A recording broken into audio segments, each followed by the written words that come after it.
I call this public meeting of the Eagle Mountain Saginaw Independent School District to order. Let the record show that a quorum of board members is present and that this meeting has been posted in accordance with the Texas Open Meetings Act, Texas Government Code, Chapter 551. Welcome, everyone. I know we all have had a busy time. It's like our community has. We appreciate all the efforts that have gone into get this as ready as possible, and I know we'll hear more about that here in just a little bit. There was no one that signed up to speak tonight. I'm just confirming that. So we'll move to the operations report. The first is the quarterly demographics and housing analysis for the fourth quarter of 2020.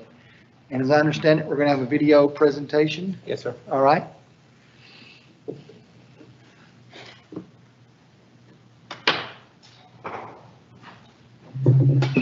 Good afternoon, Bob Templeton here. Thank you for allowing me to present the fourth quarter demographic report with a recorded video presentation. Well, the housing market continues to be very strong. We're seeing very strong activity for total home sales. In fact, we've approached almost 5,000 total home sales for the year 2020, with records for new home sales. In fact, new home sales well over 2,100.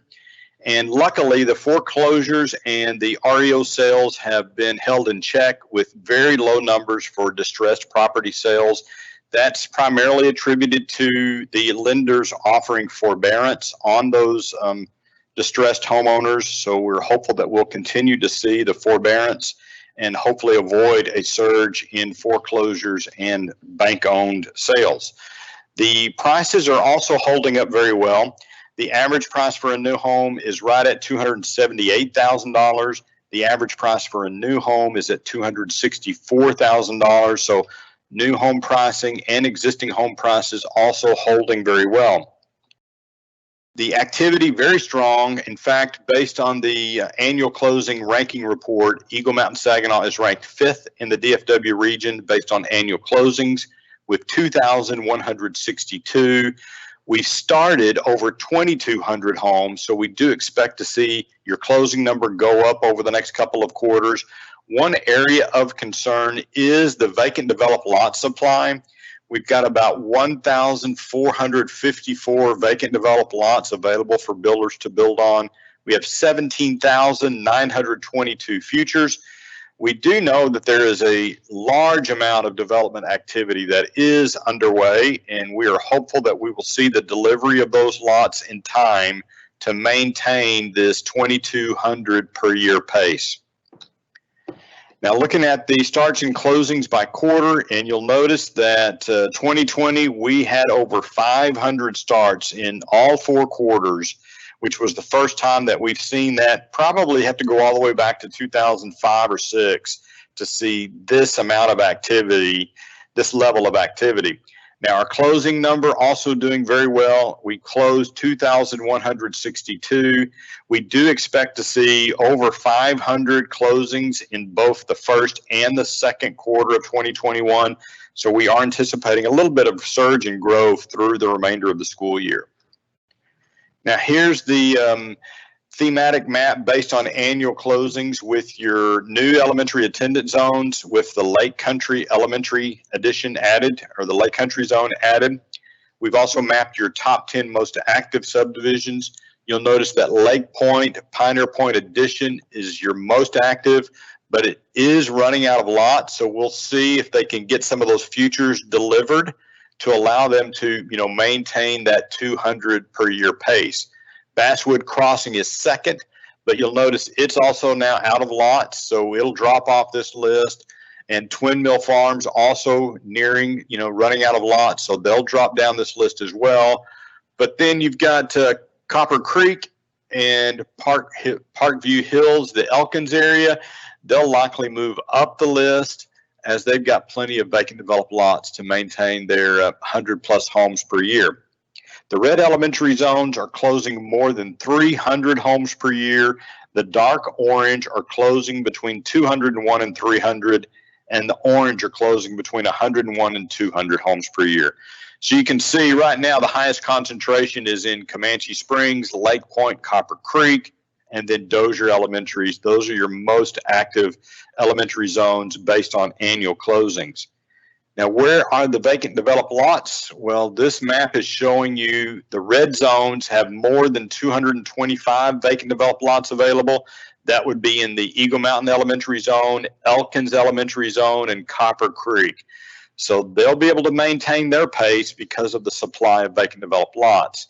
The dark orange, which is the Lake Country Zone, it's got between 151 and 225, so it'll be able to maintain its numbers from Talon Hill development. And then the orange have between 76 and 150. That would be the Parkview Hills zone. And we've mapped your top 10 subdivisions based on vacant developed lot supply. So you can see in the top 10, they're building about 640 homes per year, and they've got about 1,061 vacant developed lots. Now the futures, you can see the Eagle Mountain Elementary Zone has the highest supply of future lots. And then you've got Comanche Springs with between 1,001 and 2,000. And then Lake Point's got in that, I believe it's in that 500 to 1,000 range as well. The orange are in that 501 to 1,000. That would be Lake Country, Elkins, Parkview. Now, this is looking at the data based on, it's still looking at that survey Metro Study data, and it's based on your elementary attended zones with the Lake Country zone added. What's really surprising is you have 10 elementary zones that are building more than 100 homes per year. So the growth is truly happening all over the district. Now, Comanche Springs and Lake Point building more than 400 homes per year, but they have a limited supply of vacant developed lots. So we'll want to watch the delivery of some of those futures to see if they're going to be impacted by running out of lots. Now you've got Elkins in the third spot with 243 closings. They've got 250 vacant developed lots, so they're fine.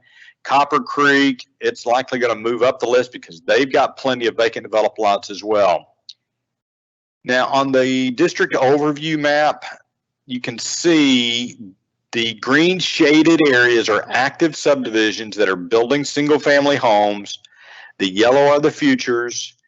And where you see a red outline around either a yellow or a green shaded area, that is indicating that development activity is taking place. The bulldozers, the earth moving equipment are on site. They're grading. Some of the areas are putting in utilities. We have 2,800 lots in 12 subdivisions that are in the development process. So hopefully we'll get those delivered this spring and be able to maintain that 2,200 lots per year. Now we're also looking at tracking the multifamily projects, and we've got one project that's under construction, which is in the Chisholm Ridge Elementary Zone. And then it's about, I'd say it's pretty close to being finished. And then we've got another future that is just starting the development process. It's down in the Remington Point Elementary Zone. And a portion of the future multifamily, 120 of those are age restricted.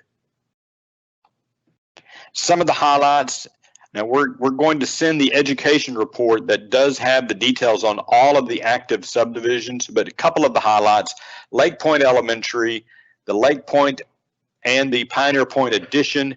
It's about 1,042 lots. There's 250 future lots that are in the development process. They're building about 248 to 261 homes per year. The price point starts at 250 and goes to 300,000. Twin Mills Farms, which is just to the east of that school of Lake Point Elementary, it is nearing build out, so it will likely build out during 2021. They started 173 homes in the last 12 months and closed 179 homes.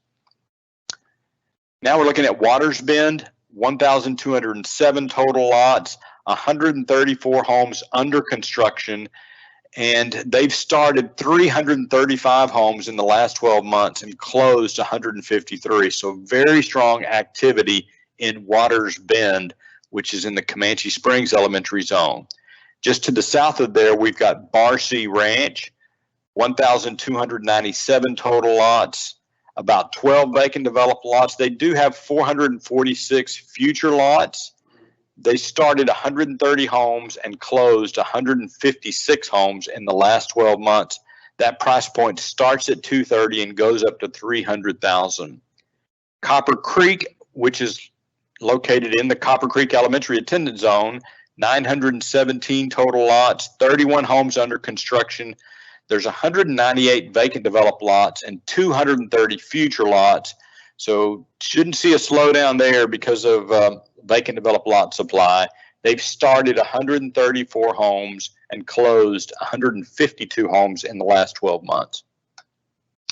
Now that was just some of the highlights, and as I mentioned, we'll send the education report that has the full details on the activity. We've inserted a new line to show this January's enrollment so that we could show you what's happening with the housing impact and possibly some COVID return. The January 2021 enrollment for the district was 21,235. So we've seen a growth of 128 students since the October enrollment date of 21,107. Now, we suspect the majority of this growth is attributed to the growth in housing, but some of it could be COVID return. And we say that because of looking at these younger grade level numbers. You know, the pre-K numbers jumped about 31 students. The early childhood numbers also jumped, kindergarten's climbing. So part of that growth is related to new housing, and some of it could be related to the COVID return. We are building in a very significant COVID return for next year of about 1,174, which would put your enrollment for fall 2021 at 22,281. I have very good confidence that you're going to achieve this number. I actually believe it could be a little higher than this, and the enrollment could actually be pushing close to 23,000, depending upon what happens with the spring housing push and how much COVID return we see. So then beyond that, we're forecasting you can see about 4% to 4.5% growth for the next couple of years. And then we have the growth settling in at about 700 students per year. This will be really interesting to watch what happens with housing over the next couple of years.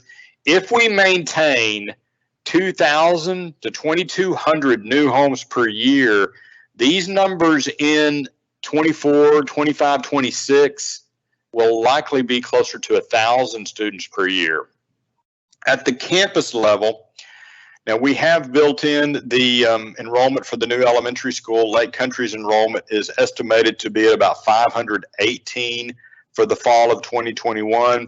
The Eagle Mountain Elementary Zone saw the biggest drop of enrollment from that campus opening. We also saw some reduction in enrollment at Lake Point Elementary. Now you'll notice the Lake Point zones continuing to grow. Now keep in mind we still have about almost 300 futures. So when those futures are delivered, that enrollment will likely get close to 1,000 students, could get a little higher, but we do estimate that the Lake Point zone could get to 1,000 students in about 5 to 6 years.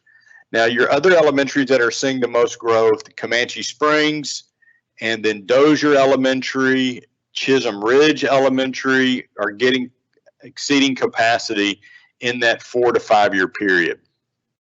At the secondary level, we're looking at Wayside Middle School. It's right at 954 students this past fall, and it's going to be right at 1,000 students next fall of 2021, and it could get to 1,100 students by 2023 or 2024. Then we're looking at Wilkie Middle School getting close to capacity in 2025 or 6, and then you've also got the Marine Creek Middle School getting close to capacity in either 2028, 2029. Your high schools are in pretty good shape. When we get updated capacity numbers for the high schools, we'll update these color codes for the high school capacities.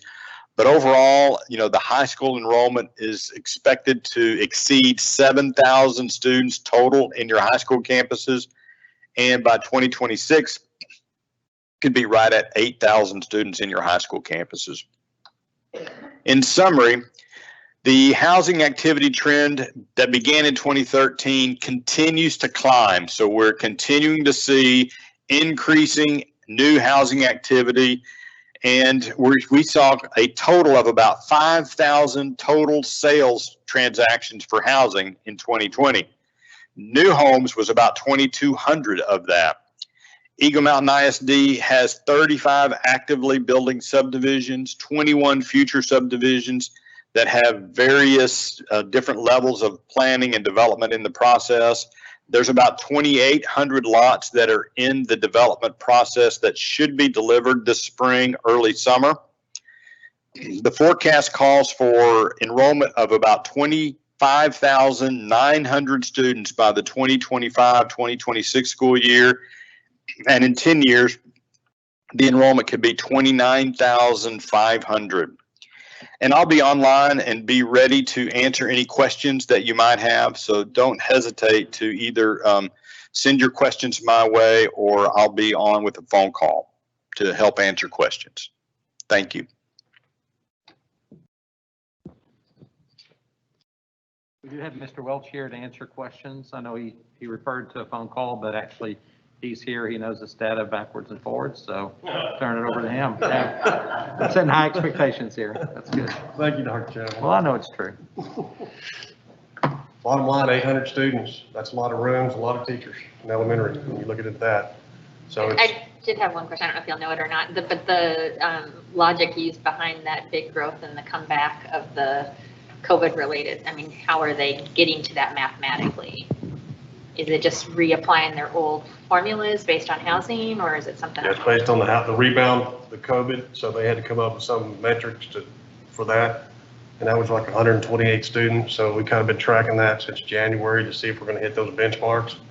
And then the other portion of that would just be the sheer amount of houses, the 2,000. I mean, that's a lot of houses. A lot of students, a lot of teachers. So that will, we're building elementary 17, so we can wait 1 year. We need to start elementary 18 to alleviate Lake Point again. Then at that point, we'll need more elementaries. We'll need elementary 20, 21, 22, and either consider replacement elementary at that time in a future bond. And then another middle school. That'd be middle school number 7. So. Well, he mentioned Lake Point reaching capacity. I can't remember the exact year, at 1,000, around 1,000, even after building Lake Country Elementary. Yes. Are there any plans to alleviate that campus with that large amount of students? Okay. Elementary 18. We'll do that. Okay, thank you. We're negotiating that piece of property right now. Okay, thank you. So it's the closest one to the Lake Point zone, so it matches up to it. But after that, whatever capacity we have in our elementaries, it will be the new growth. We'll have special populations growth, bilingual growth, and all those areas will take up roughly 90 classrooms in 2 years. The anticipated date of elementary 18 of opening? 23. Okay, thank you. Thank you, Mr. Wells. We've got some, start construction 22 and open in 23.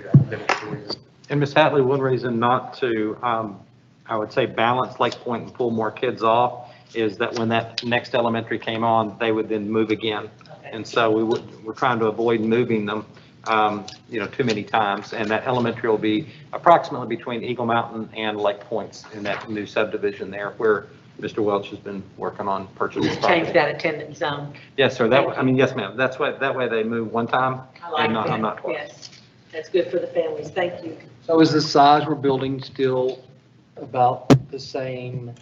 We're going to keep the same size, just looking at the capacity, what number? Are they the same size that Northwest is building when they're building their new elementary schools at 700, 800 I think they kids? changed theirs up and added on to theirs. So I think they're around 850, and our new model's around 800.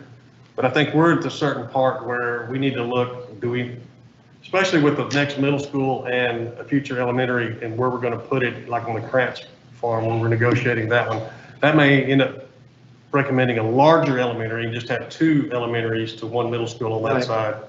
And then the opposite of that is a larger middle school, maybe 1,300 on the Eagle Mountain side. Okay. So that's, I So think. our concern though is if we make them a little bigger, our feeder pattern can stay the same, but maybe Yes. we'd maybe save a school. Yes. Okay. And just the sheer, with the trains and things like that, just trying to separate that as best we can. So I noticed the capacity, we all love that number, is a couple hundred more for Marine Creek. The last one we built already is larger, so we would continue that Correct. trend and Yeah. even, okay. So Marine Creek, and as you see Wayside, their capacity at 1,002. With the new Wayside, with the Marine Creek floor plan, we'll have a couple hundred more to be More able for capacity. capacity. So you can look there, now we're pushing it out to 24, 25 in terms of the capacity numbers there. And we have bond for how many more? Maybe that's a Mr. Welch question. We have 1 more elementary in the bond, that would be elementary 18. So with the growth that Bob is projecting, that means we're looking at a bond program in May of 2023. And then we would need to start construction on that elementary right after that May election. So I said 23, so that next one would open in 24. Okay. It'd be elementary 19 19, and maybe 20. okay. It may be 2 at some one time. We'll be trying to get the bond to build the facilities and go out 5 years maybe for. Probably his- more of a 5-year bond 5-year then, deal? and, Okay. and of course, Wayside is in the 17 bond, and so the new Wayside, so that 200 of enrollment's already addressed in current bond numbers as well. So we're looking right now, we're discussing timeline for the next bond election we're looking at 2022 timeline for that, but that hasn't been finalized. We're still working on the specifics on it. Okay. Well, Clete, you're already at the podium and you have the next report, construction update. Okay, I wish I could go straight to the construction, but I think I have some other things just to update everybody on the winter storms of 2021. So first of all, this is probably the most devastating thing facility-wise that we've ever faced at one time. I can't think of any other time in history where this district, where that's happened. Obviously, I hadn't, 60 some odd years, and I hadn't been around that long, but when you start talking about people, we had the big one in 2011 where we had a lot of freezing after some remodeling, but we never lost electricity for the extended amount of time. And then in 1983, we lost gas pressure.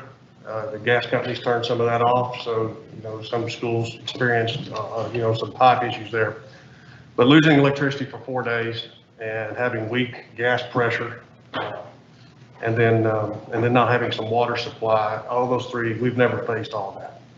So like many of us, you faced in your homes, when you don't have electricity, you're going to have pipes that break and things like that. Well, in a commercial sized building with a sprinkler system, it's pretty devastating in some areas. When you look at it from a 30,000 foot view, you kind of go, well, look, about 2010 and present, we didn't have much damage.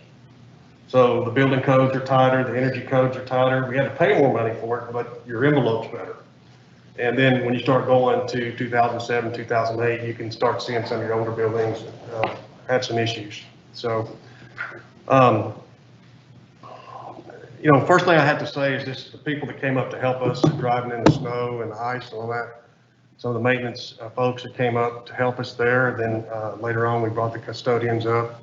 But the whole time we had Kirk Murdoch's group, technology. You can't run anything in place without, even though you don't have electricity, you have to find electricity in the form of generators and things, because you have to run your computers to see your buildings. So he sacrificed also during this time period. Poe Construction helped us with some equipment that we did not have, so I appreciate their help on that. We had some vendors that came out also into those settings to help us correct things, plus for the future as far as ordering things. everybody got this whole deal is affected differently. If you're on the other side of 35, you probably didn't lose much electricity. So you're not gonna have the same problem that we have. And so, but everybody had them differently. So getting the parts though, and knowing what you want and then trying to find it, that's two different, you have to get ahead of the game. So it's not, look at that water going right here. Well, we need to find out what caused that, what part broke, let's get it ordered and be first in line. Because if not, you're gonna have a more extended chance that your buildings will be down. So we've been working really hard with that. So we broke this, and again, I've never experienced this. So, you have a problem, it comes to you, you can handle 3 or 4 times, you can multitask, and, the day's over. Well, this is not like that. This is just the sheer magnitude. So we created basically 5 areas that we felt like we had to assign certain tasks to lead people. And that was the first one, and it was restoration services. So that deals with a couple of vendors to come in and what you see in the floor, take care of that. The second one was our HVAC systems.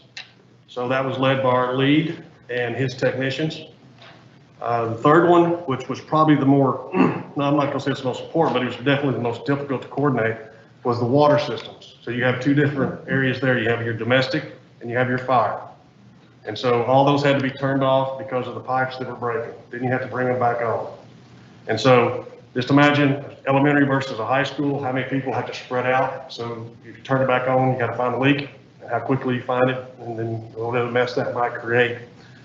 And then we had to have specialized vendors to come in on the fire systems to work those because it requires them to do that. So that was really the incident command center we set up in the maintenance facility, and Dwayne ran that with just getting the information with radios from the men and just this constant communication. So when the maintenance department's broken up in certain areas and trades, well, that just kind of went out the window. Everybody kind of had to learn and help out. It might be just visually looking at, or a grounds person goes into a building for the first time and says, where's the water turn off?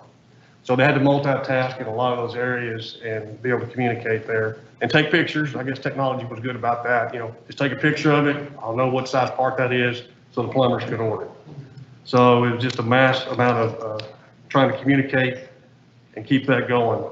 The other one was the fire panel. So once you get all that loaded back up, you have to have the vendor come out and reset your panel. That way it's green tag, not red tag. And so we did lose one of those, so it'll be under fire watch. So we'll have somebody walk around there 30 minutes, document it. We'll still have school. It's not an uncommon thing, but I guess losing only one was pretty good, and we were able to find one. So we'll only be down 1 day on that, as far as the fire watch on that at this point. Then the 5th one, which really came into play today, was just your general repairs of the building. The sheetrock, because it busted out, so you got a big hole there. Well, you just don't patch it up. You better go find some insulation because you had a problem there, obviously, so you need to insulate the pipes. So you got a team doing the sheetrock, the installation. You have the ceiling grids. So ceiling tiles got popped out. Those are a little easier to replace. Custodians helped us with that. But the grids, some of them just was so fierce that the whole grid blew out. So that has to be repaired. At one of our schools, we completely lost the fire system. So before it comes back online, it'll completely have to be refabricated.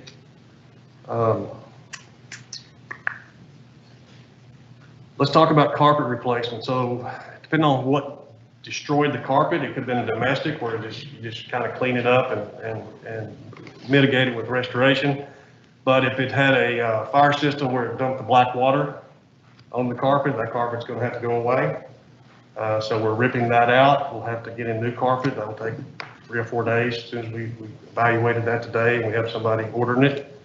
We had an elevator pit fill up with 800 gallons of water, and the elevator pit has oil in it, so it is obviously bubbled up onto that carpet. So again, all that's going to have to be replaced. Heaters, we lost 2 heaters to our buildings, so they broke. I mean, we're going to have a new library of actual cast iron, how they just split in 2. And there's some pictures out there that people have seen, things you probably would never see in your lifetime. It's happening. So one of those is we were able to get a portable one, and so that building will be fine for a while. and then we'll have to order one, that 318 gallon one, so it busted. 17 area facilities were damaged, and as of today, we have 15 that'll be ready to go to school tomorrow. So, and the rest of them will slowly come on the rest this week, and maybe some of them Monday. Again, it becomes parts. How do you get parts? Where they at? And how quickly can we get them? Or can we just isolate a certain part of the building and say this is off limits and let them have a workaround? So, I'll entertain any questions you have. That's kind of what we've been dealing with for the last 8 days. Well, in one case on parts, I thought this was really relevant when you mentioned it to me, is that the part comes out of Tulsa, but the Tulsa plant's been closed for 4 or 5 days for the very reasons why we've been closed. And so we're having to find an alternative location to order them, and they're all proprietary.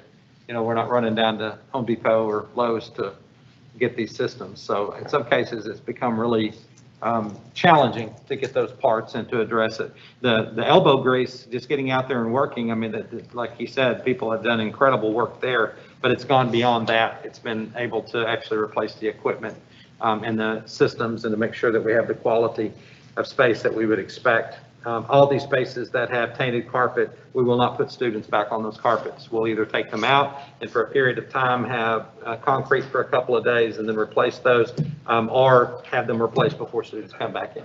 So one of those two factors, but we will not put students in an environmentally a negative situation like that. So I just want to say also, we know this has been so difficult on families. Everybody in here has been affected. The most common question is, did your power go off? The next question is, how long? Okay.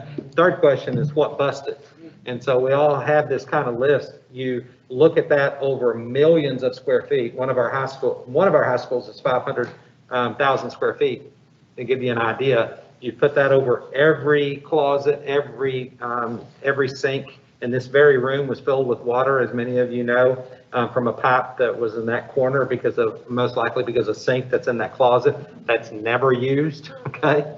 But now we know there's a sink there. And so there's things like that that have transpired, and people have been impacted, every family member. And, you know, I'll just say publicly, my heart goes out to those individuals that have had catastrophic effects in their home. It's one thing to have, you know, a pool go out. It's another to have a leak that you're able to contain, or not be able to bring a well back online, which is really common in my neighborhood.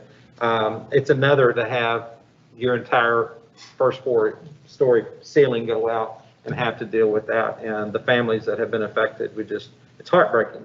And so it's going to sound strange to say we're thankful, but we know the impact in our school district could have been much, much worse if things hadn't been caught and some of the preventive things that were done in shutting water off before the entire sprinkler system became affected. So anyway, I thank Cleet and his team for all of that, and as he mentioned, all the individuals that came forward to work on this. Thank you. How many schools were without power for the whole time? What was that, 3.5 days, something like that? Do you know that? Every facility we have. Oh, everyone? Yes. How's Wayside not working? The only thing that we could still educate our students, because we have the generators in the back to run the servers for our NOCs. So that was the one thing that kept going that we had. I think Wayside and admin came off and on through that time period here. It was more, because we were surprised Wayside wasn't more affected. We shot the hallway and it was 19 degrees when the maintenance guy shot the laser on the sprinkler system. So inside that closet right there, it got below freezing is what it must have had to. Well, actually, it was the pipe above the ceiling. Pipe above the ceiling. When you get above the ceiling, that's where you get in the age of the buildings. The energy code's a lot more stringent now, and the insulation of those roofs. So Mr. Welch, so you know how they tell us to, leave your faucets dripping. Did y'all have, last week when this started, did y'all go to all the campuses and is that what y'all did, or just you knew they were insulated well and Yeah, they would that's protect themselves? So basically, these are things that are in the walls that hit us. There's some are in the interior walls, but they're up. The HVAC is in the roof. So sometimes you do like in Wayside, you pop the ceiling tiles. Historically the ones you've had replaced before, so you address those. Yes.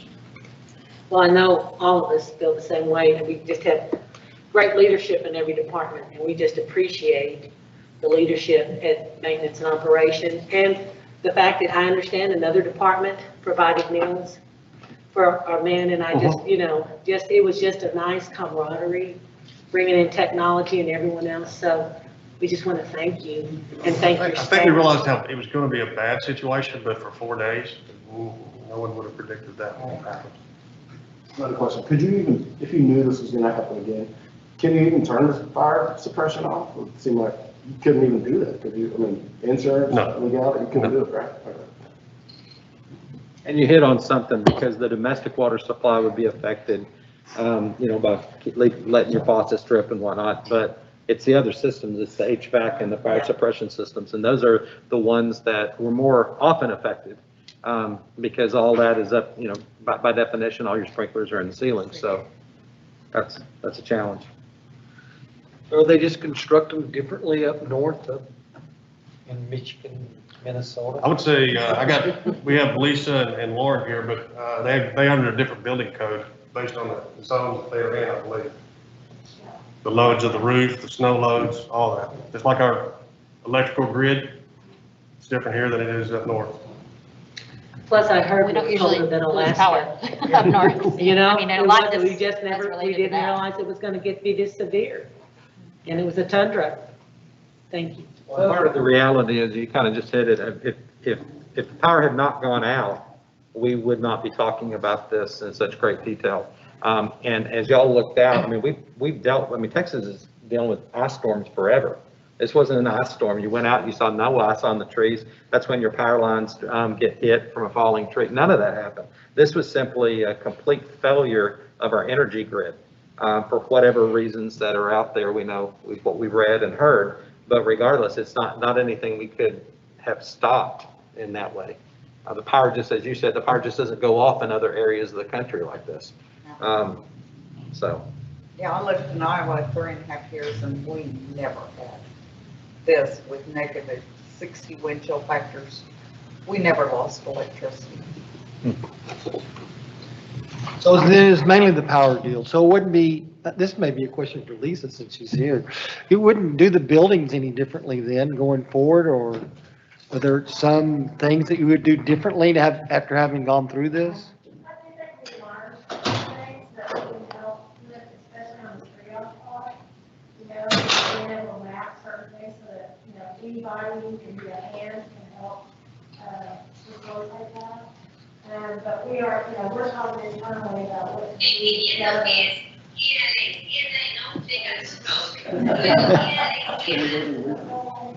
gather that information and maybe be a little bit more selective about what we do on external walls and things like that. We just haven't faced this sort of statewide issue before that all of our clients are having some sort of similar. Or water cutoffs for different, maybe that you had never thought of before? Why would we need this? In our lifetime, but, we learned this time that, you need it, you can't control power situation. And, I think when they look at you as a commercial entity, that they're gonna turn your power off, people are gonna turn the power off to all these people, hopefully, it's just gonna be something we have to think about. And emergency generators, things that are essential, as part of the system, especially you pull up the plans and you can see, everything's digital now, and we don't have access to that, we lose control again, problem solved. One positive is our network stayed up. I mean, we were, as mentioned earlier, we do have generator backups on both of our network operating centers, and as mentioned earlier, Kirk was out there with that. We were able to keep those going. We also had additional fuel in the operations center, so we could have sustained even more days in that area. And of course, that's just 2 rooms, okay? So you can't extrapolate that over the whole district, but for those 2 rooms, knowing how vital those systems are, we're able to maintain those, because those would, if those had gone down, we would not have any options of remote learning or a number of things. Region 11 had some sustained issues from power outages that nearly affected us. We were able to avoid those and still keep email up and all the different systems that we have. So that was our investments in our network operating systems and all our backup generators absolutely paid off. If we had had the old systems, that would have been a disaster. It really would have. Cleet, now I guess you can go into the construction update if there is any. We paused on the construction a little bit. We finally kicked it back. They started back on Friday. And so we had one of the groups work Friday, Saturday, and Sunday, trying to make up their time. That was at Lake Point. So we lost a few days. So I just gotta go through here where we're at before all the storm hit. This is at Marine Creek for the new admin building. And so the construction trailer's up by the well on the top of the hill. And you can see the fence they put in there to protect the area so the silt doesn't run off into the Marine Creek. And I'll jump right to Boswell. So Boswell, there's a lot of good pictures going on. So I kind of grouped them a little bit different just to give you more visual what's going on. And I didn't really put a lot of words in some of these. But you see the grandstand piers, retaining walls. You see plumbing. You see the main entrance to the press box, just to give you an idea of what someday you'll be walking over and how that all works together. You have the beams, you have the ironwork, plumbing stub in, and the gravel. This is the view of just the new, I try to give just the magnitude of the new turf room and how that slab and what it would look like. And then you have some concrete masonry blocks, the CMU, how it's going up. You see the door jamb, you see a little electrical rough in.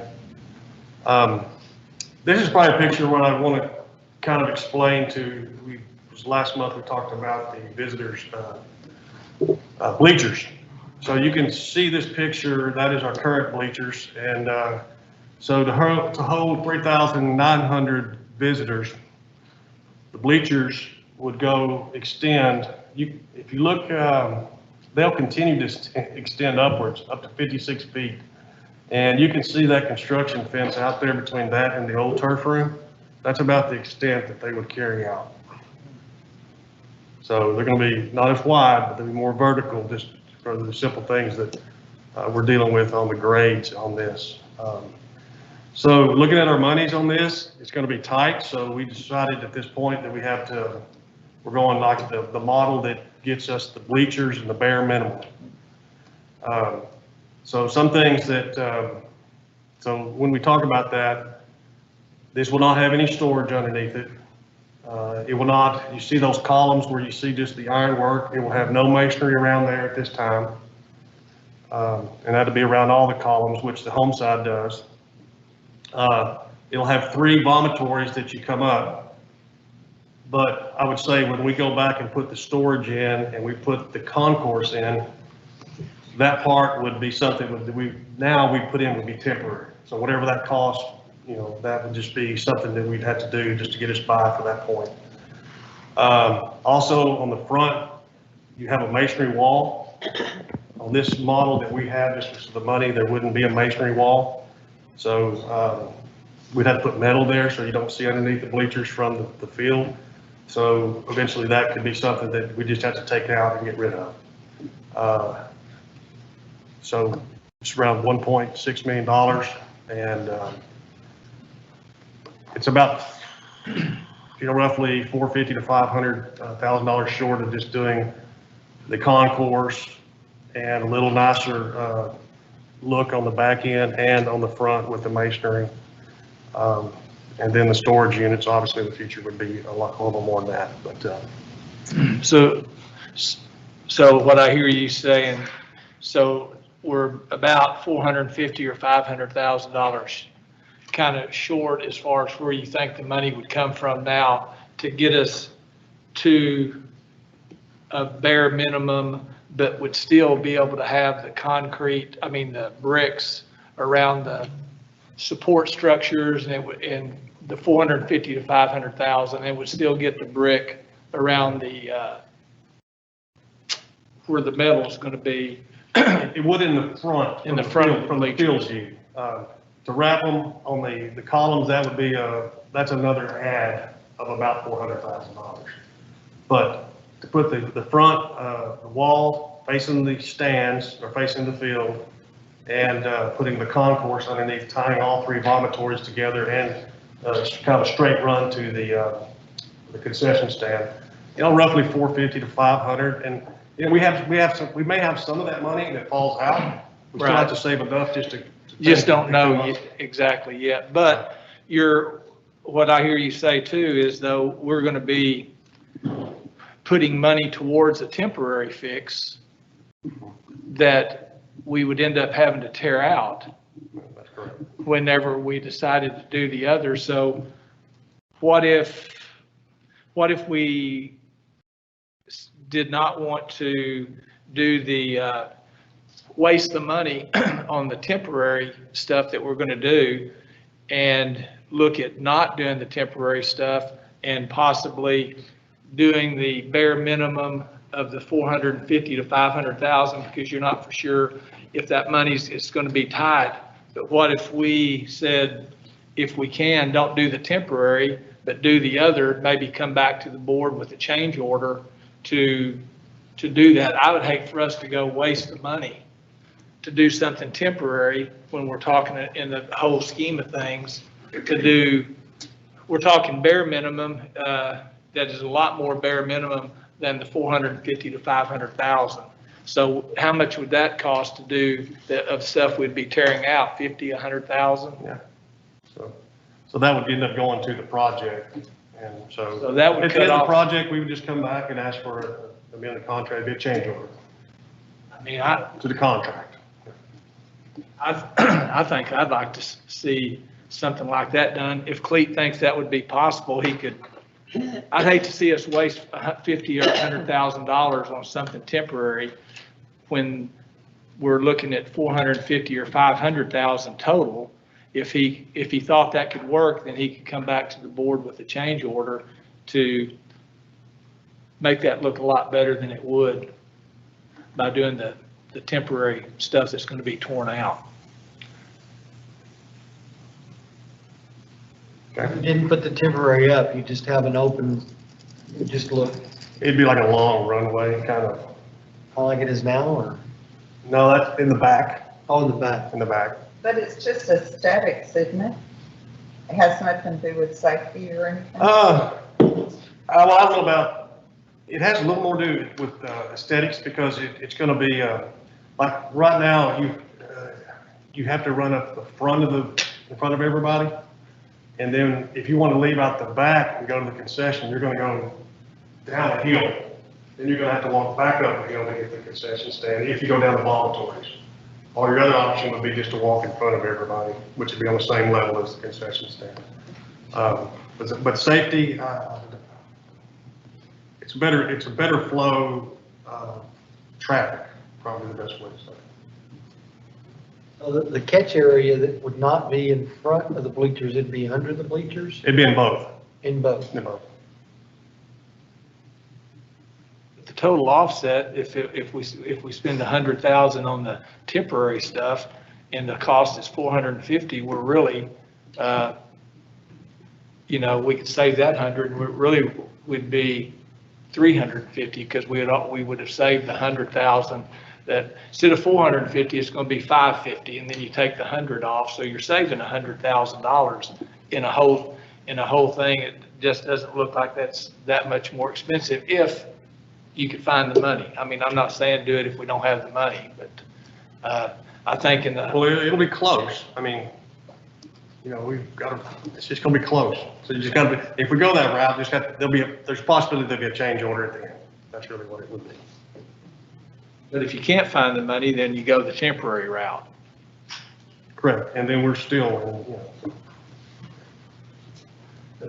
I mean, I'd like to give Cleet some direction if he could find the money, and because I know a lot of this stuff out there is probably got to be fluid and working, that if he thinks he can find the money and it's available, then he could come back to us with a change order versus missing the time frame to be able to get that done and have to end up just doing the temporary phase because we didn't have time to get the other part done, even though we had the money to do it.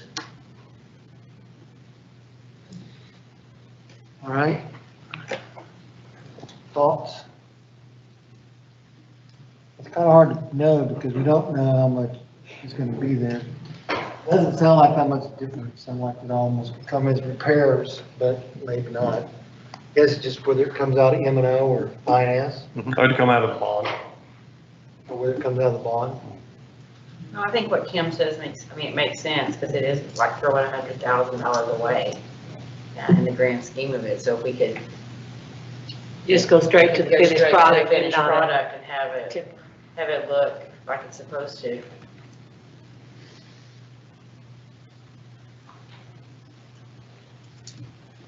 All right. What's the history of why it wasn't part of the original project? Oh, well, Booster this, bleachers in general?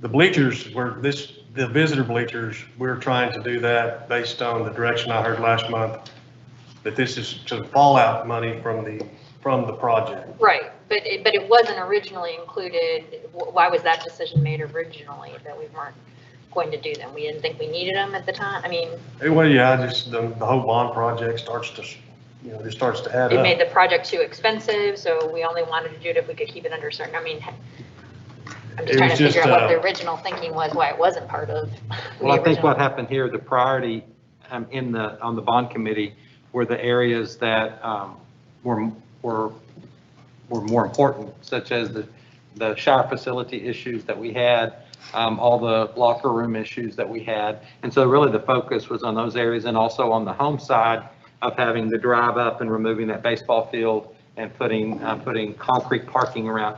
So I think it was more about focus, the focus was there.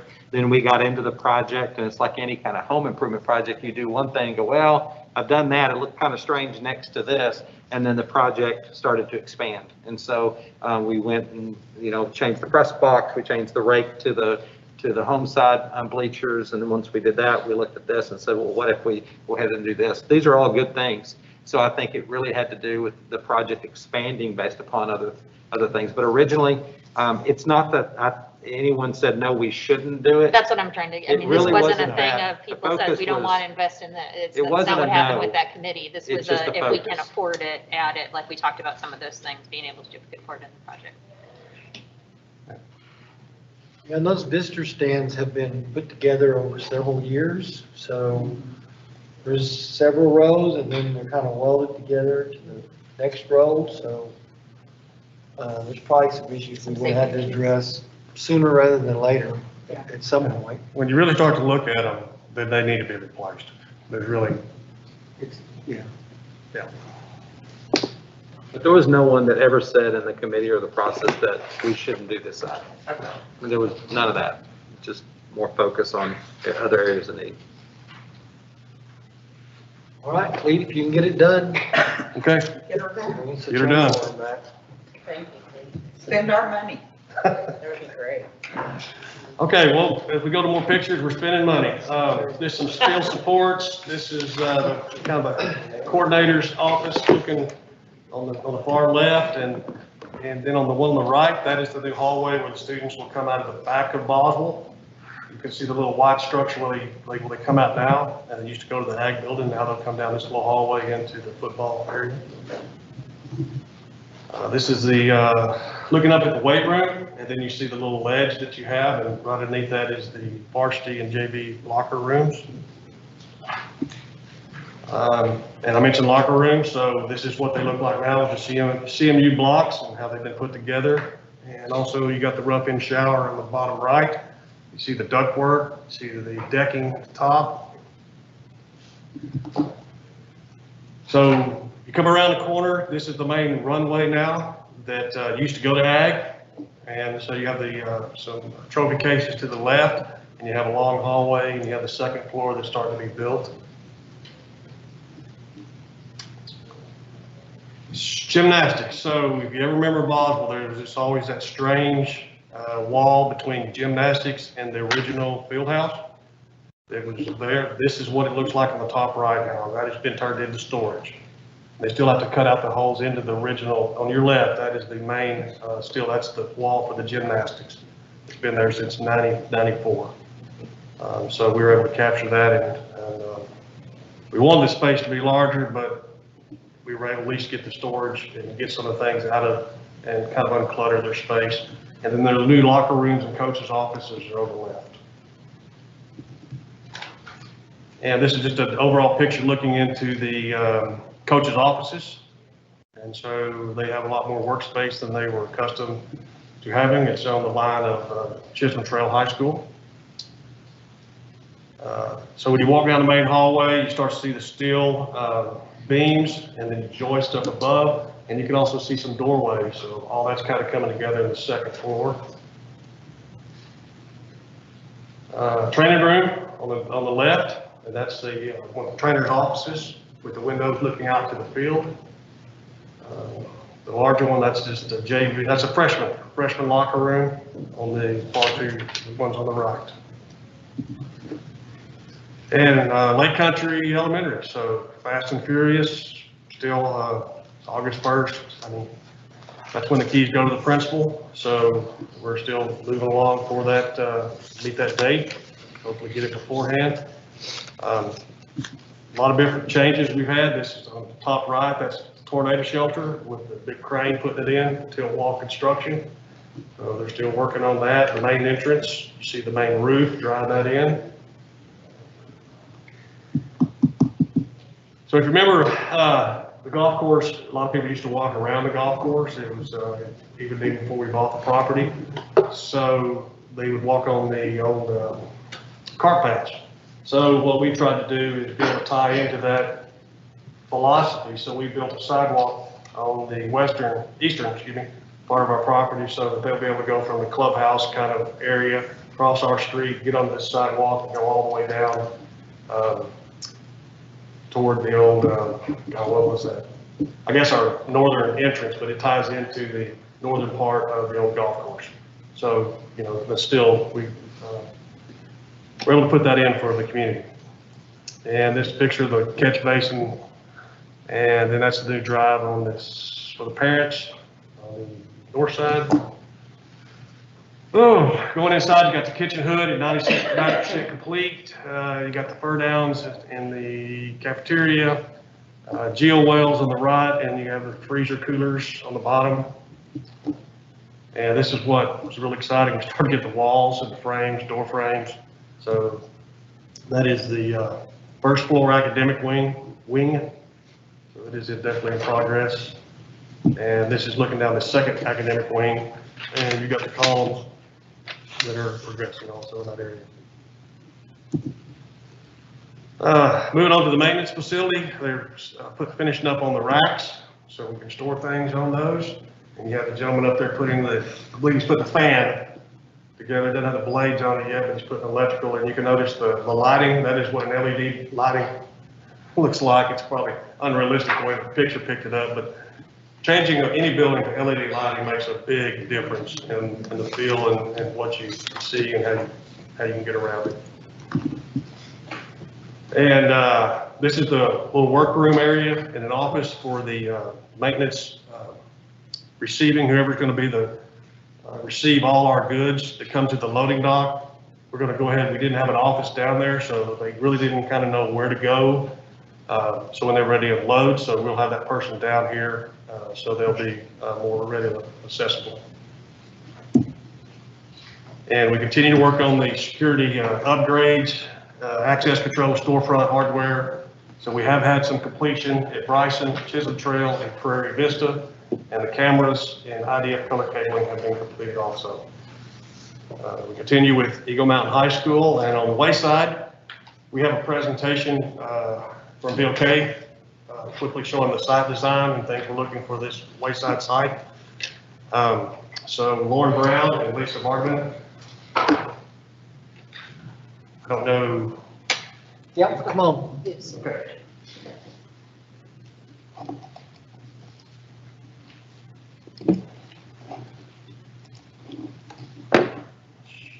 Want the podium cleaned? You just have to wait a second because he's going to come up. Yeah. I should have asked you, do you want to? I just should have said, hold on a second. He's going to work that out.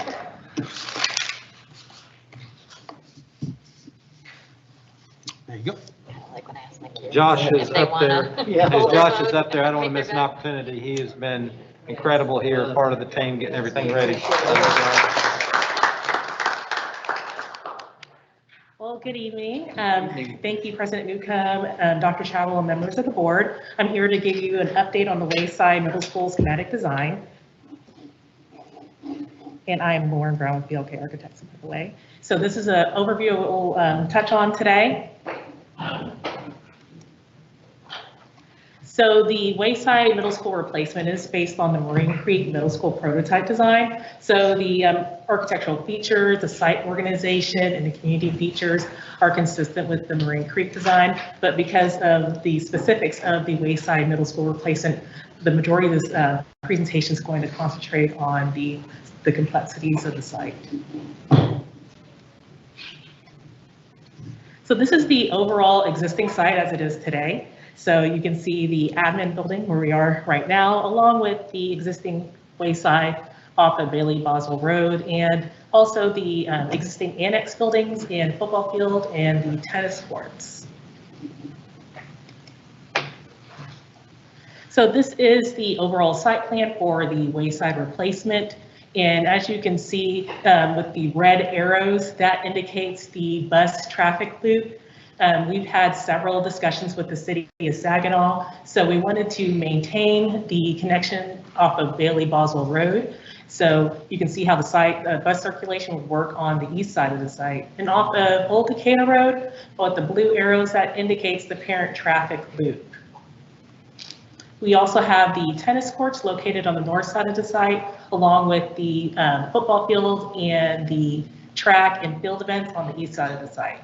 There will be a detention basin that will be required for the new development, and the parking counts are equivalent to what you had at Marine Creek as well.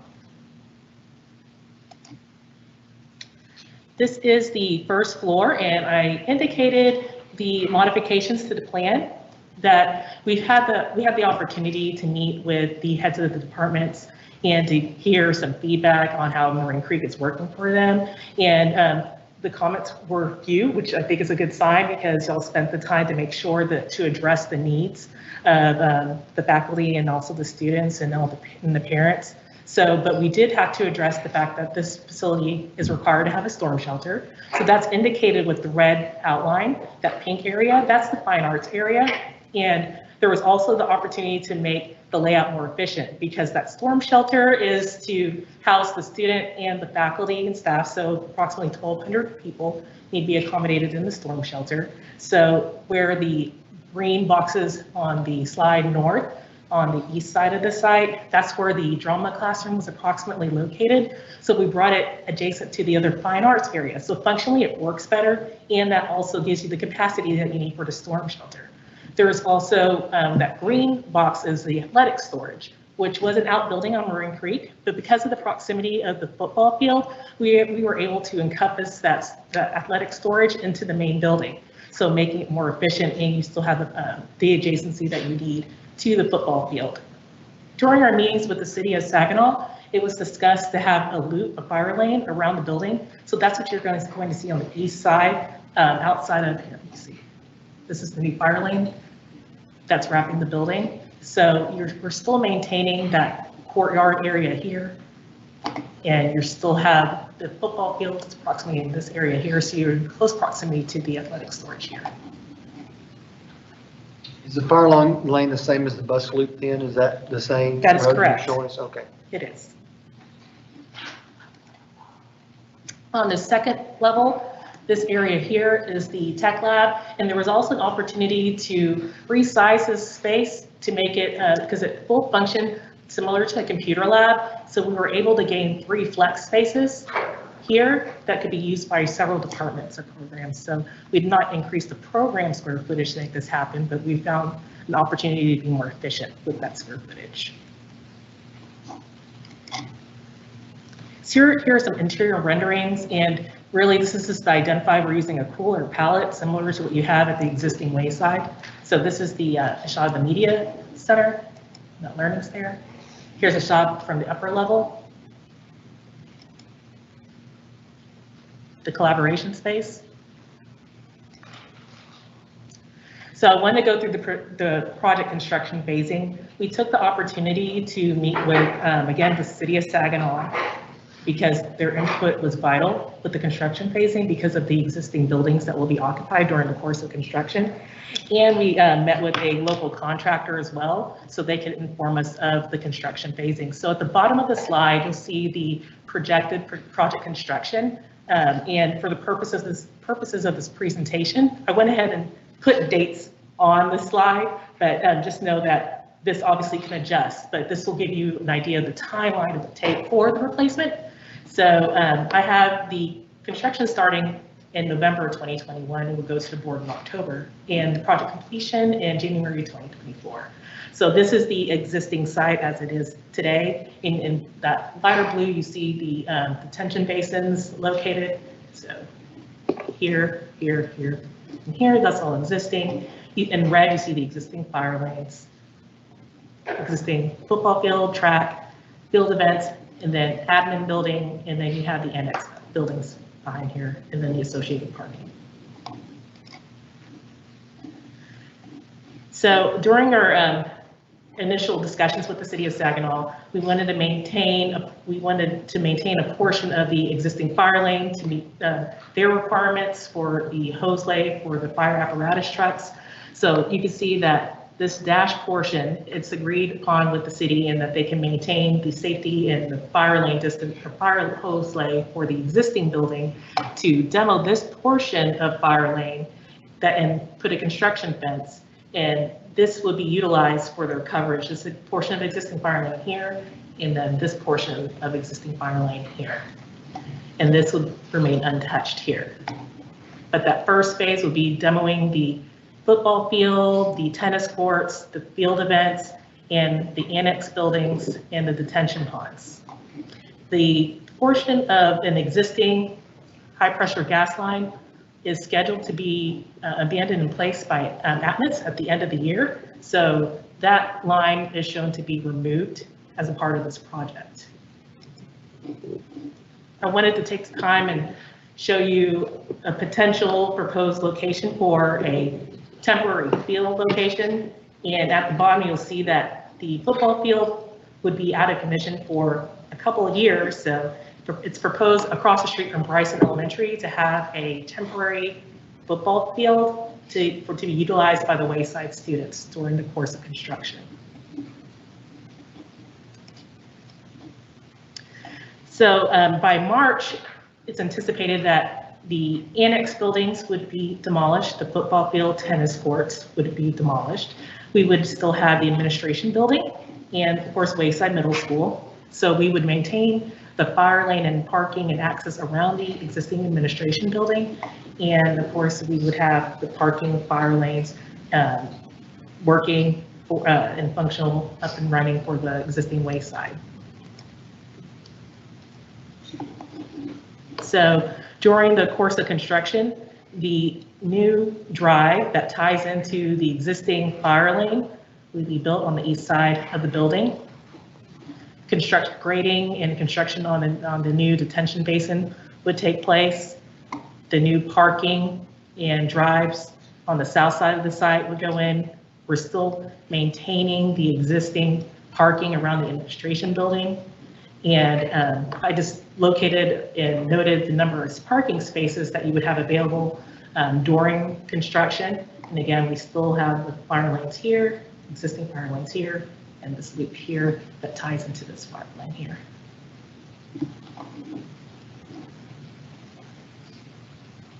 And I mean, we have this going on through July 2022. The next phase will be demoing of the administration building, and that's at July 2022, the end of July 2022. So this is based on the new administration building being complete. So the demolition that takes place here is dependent on the construction and completion of the new administration building. So once the administration building is demolished, the construction of the drives and parking on the west side would commence. And so you have your front parking completed and your drive loops completed at that point in time. And then demolition of this drive will take place around May of 2023. So by August of 2023, you have your drive-in, you have your new school completed, you have your, the east detention pond, east side detention pond, all your well fields are in to serve your new building. But the demolition of Wayside is not complete because it's occupied, and during the course of the summer, you're moving out, any abatement that needs to take place would happen. So your next phase would be the demolition of the existing Wayside while the new Wayside Middle School is occupied. So that's when you can now demolish that portion of the existing fire lane and all the parking in this existing fire lane and drive. That new drive can now go in after that portion of existing fire lane is removed, because as you can see, you can faintly see the existing building underneath here. So you can't proceed until, with this portion of the drive, until the demolition of the existing Wayside is complete. And then by the end of January of 2024, then your new football field and track and field events would then be built along with your tennis courts on the north side of the site and the remainder of your parking on the north side of Wayside.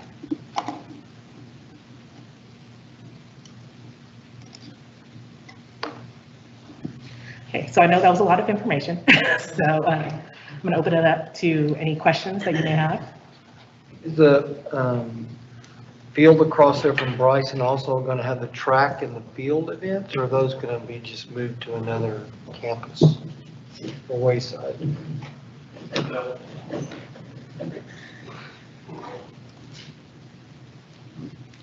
think what would happen on tennis, they'll be bused to an existing place where we have tennis courts, either Boston High School, or the track will be the same thing during that. Just bused to somewhere. It'd just be strictly like a practice field over there by Bryson. Right, for soccer, football. Then we work with Saginaw to get us a crossing across there, because kids will always show up late, and maybe we put a security guard there, kind of monitor that, so when they go back and forth, so forth. It looks like it'd be 3 seasons that they would be It might across get the to, street. it might get to 3, but we were really trying to get by with just 2. What we're kind of planning. And then we were going to go ahead and start identify that exact location, start watering it. So October is the go time. Now, whatever October that is, we just want to be ready. And that's all this is get us ready for the future like they'll ask us to do. And how risky do you see this timeline, given that there's a couple pieces that are really key to having, you can't start demolish on Wayside until it's not occupied. You can't move the admin building until there's another location for those services. Is there enough play in here that we're not worried about the risk of that, or? I would say that the approach is, with the timeline starting this year, is very conservative, and that's why we consulted with it. Yes, so that's taken into account with the timeline. So we did consult with a local contractor on that. So they feel pretty confident with everything that we laid out so far. The other phase is the trickiest part. How quickly can you make that happen? My timeline is always completely different than a contractor's. Just double, whatever. So they probably gave us a more realistic view of what it would take. Are we still building it the same way we would as if we were starting with a blank piece of property as originally? I mean, We would. leaving the admin building there and leaving Wayside there while you're building the school, does that constrict the area any? That restricts, yes, it restricts you. You have to be more careful, and you can't just sprawl out and do what you want to do, but. More like the footprint of the campus itself. No. Same as Dozier. It's the same as Marine Creek. Marine Creek, It's sorry. just flipped. It's flipped. So the gym is on the left side versus the right, and the classroom spaces are on the right instead of the left. So if you look at the building, just flip it. It's a mirror image of it. It's going to its address will be Old Decatur. Old Decatur. And to answer that, I really think that it's preferable, even if we were starting with a blank slate, to really, one of the challenges, of course, of Wayside is getting out of Wayside for parents. So Old Decatur is a much more controlled. I know that in talking to the cities, they much rather you empty onto a less dominant road. Not that Old Decatur is, Traffic free. traffic free. Yeah, exactly. But it's not Bailey Boswell either. So I feel like it's a good layout. Aesthetics from where the tennis courts are, we didn't really get into all that. There'll be landscaping and things there, some types of berming or something to make sure that that corner looks nice. Think of it like the corner of the College and Marine Creek, Cromwell Marine Creek area where our signage is. We'll do something there in terms of monument or something to make that corner attractive. And so that's something that's going to be important as we leave that space and put tennis courts there. So, Dr. Chadwell, are we planning on having sidewalks? Yes, ma'am. Once we want, okay. Yes, ma'am, we will. We'll complete sidewalks on this side and On Old Decatur side. on Old Thank you. Decatur. The city can install the ones on Okay. the north side. And on Bailey Boswell, we'll do those as well. Yes. All right, thank you. Thank you, Lauren. All right, thank Nice you. job. All right, we are going to have to get the hybrid instruction waiver plan, I believe, because it's an action item, Please. so.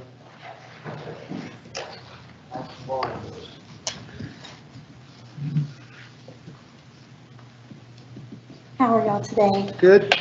Concerning this particular waiver, TEA is allowing districts to utilize remote learning days on testing days to ensure that there's enough staff to meet the needs of the testing requirements, including health and safety standards for our students. Since both remote and in-person students who are scheduled to take the STAR or the EOC need to be on campus to test, we may need to combine non-testing students into large areas. So therefore, what this waiver would allow us to do is if a parent so chooses, then they would be able to keep their child at home and learn remotely on that day without any penalty. So that's the purpose of this waiver. This waiver is a last resort and will only be utilized if truly needed. And it's probably going to end up being more just your larger campuses. There is some additional flexibility here that's available because we're using online testing this year, which allows us to stretch that time out. We have Tricia Levitt here and Mary Jones here as well that have been working that out. It reminds me, it's a parallel of operations. It's just testing, trying to make sure everybody's in the right place at the right time and handling scheduling and everything. It's very involved. We do not want to go full remote on these days by any stretch. And a parent would always have the option of having their kids to come in person. Mm-hmm. But this would gives us the flexibility with the state if we needed to make those. So we have to make this waiver because they're not taking it in person and we have to ask their permission to they can come in? Correct. Yeah,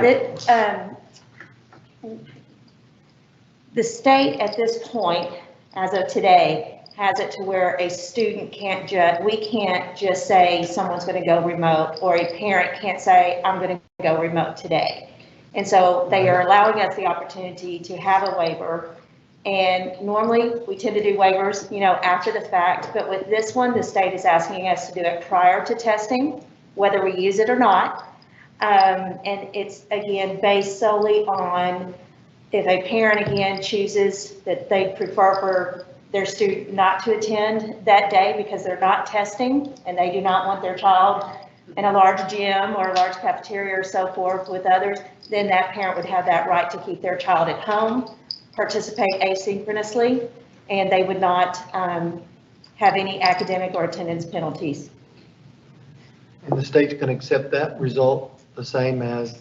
Yes, but if a student is testing and needs to test, as of today, all students would need to be present within our building. Okay. A couple of things just to let y'all know is that Morath, the article regarding Morath, doing an interview with Evan Smith in the Texas Tribune, he's quoted as to saying that remote students would not have to take the STAR. That really was not accurate of what he said. He was being pushed very hard on being asked the question, what about remote students? And he stated the fact is if a student's not present that day, they can't test. And so that then got printed as kids that aren't at school, remote students won't have to be tested. However, the current system now would penalize the district for participation and may also enact later responsibilities for students to get remediation that did not test, which is present in the current system. And so that's one other thing I wanted to lead to, is the fact that we are in session, and we know that there's significant political pressure and a number of legislators that would like the STAR not to be given this year. At this time, they've held very strong that the commissioner has and the governor that we will take the STAR. However, there is again considerable pressure, including a large number of people on both sides of the aisle signing off, saying that we need not to have the STAR this year, in particular with the amount of students that are learning remotely right now. So, Dr. Barnes, a question. So will we have makeup testing or not? We will. We will? Okay. Yes, everything stays the same concerning to our testing. So again, if a student needs to be present, if they are part of that testing group for that particular day, makeup testing will occur as well. So at this point in time, the federal government is saying, again, we need to do testing. That is in conversations with them as well. And then also the state of Texas is saying we will participate in state testing as well. If the federal comes back and says we waive all testing requirements, then of course that changes the game nationwide. The state of Texas at this point cannot decide just not to participate in testing unless the federal does that. And so is this a normal STAR testing where we'll get the results? Yes. And all the heavy data? Okay. Yes. Okay. Yes.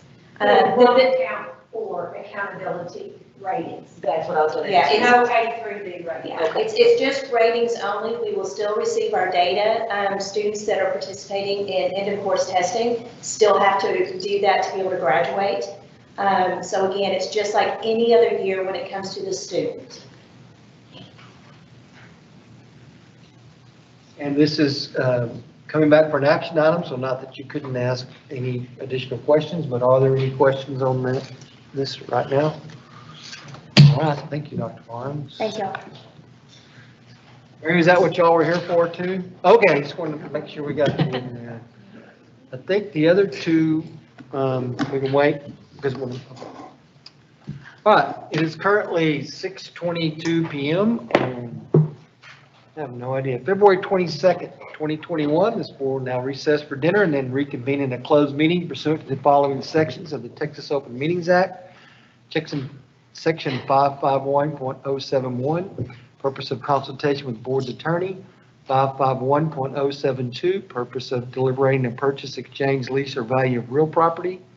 551.074, purpose of deliberating the appointment, employment, reassignment, duties, discipline, or dismissal of a public officer. Included in this tonight will be the contract renewals for the superintendent's leadership team. 551.075 for the purpose of deliberating regarding deployment or specific occasions for security. 551.02 to consider discipline of a public school child or complaint or charge against personnel. And 551.021 to discuss specific personal identifying information about a student.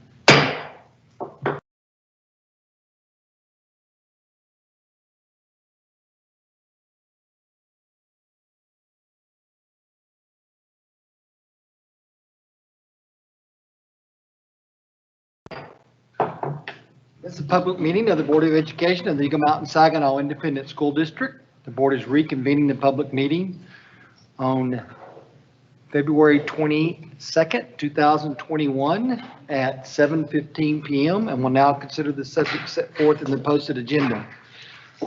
Welcome and welcome back to our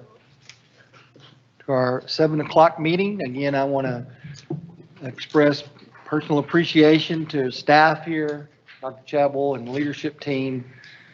I know they're dealing with the same things at their house as many of our community members are, and then they're having to also help get our schools ready. So I know that's been a full-time job, and we appreciate all the work that everybody in this room has done. So thank you on behalf of the board for working to get those schools ready for our students. We do have an opening ceremony from Halfley Development Center. It's a virtual presentation. Dr. Chapman? All right, before we get started here, I want to make sure I introduce the students. We have several students. First is Brielle Torres. Brielle's parents are Paul and Brandy Torres. She's a member of ballet, tap, and gymnastics team. Her favorite things are cheese pizza, kick cereal, strawberry popsicles, and playing with her Barbie dream house. When she grows up, Brielle would like to be a veterinarian, makeup artist, and hairstylist. As a baby, she was in a military magazine with her dad, a retired Army Ranger who worked with U.S. Navy SEAL Chris Kyle. Next student is Kaylee Jenkins. Kaylee's parents are Samuel and Rachel Jenkins. Kaylee loves to draw with markers, and her favorite color is red. She enjoys playing with her sister Madeline. Kaylee's very polite. Her first word was hi, and as a toddler, she would lean out of the shopping cart to get attention with others and greet them. Next student is Amy Siwa. Amy's parents are Amato C. and Carmessa Siwa. Amy loves to eat honey bunches of oat cereal. When not in school, he enjoys playing with Hot Wheels. When Amy grows up, he wants to be a police officer so that he can catch the people who run over orange traffic cones. That's good. Next student is Ava Castro. Ava's parents are Michael Castro and Erica Manuvar. Ava loves to eat orange-colored soup. No flavors, just orange. When not in school, she loves playing with the Barbie dolls and Barbie car. She loves singing Jesus songs. When Eva grows up, she wants to drive a spaceship. The last student is Brennan Reams. Brennan's parents are Matthew and Emily Reams. Brennan loves kittens and the color yellow. He enjoys swimming and playing with his dad. His favorite foods are watermelon and popsicles. So obviously we're talking to pre-K kids. Just want to make sure everybody knows that. So without further ado, let's see the students. I'm Stacy Delios, principal of Halfley Development Center, and I am here with 5 of our pre-K cubs to say the pledge. This evening we have with us Ame, Brielle, Kaylee, Brennan, and Ava. Please stand for the pledge. I pledge allegiance to the flag of the United States of America and to the republic of which it stands, one nation, under God, indivisible, with liberty and justice for all. And now the Texas pledge. Honor the Texas flag. I pledge allegiance to thee, Texas, one state under God, indivisible. And now for a moment of silence.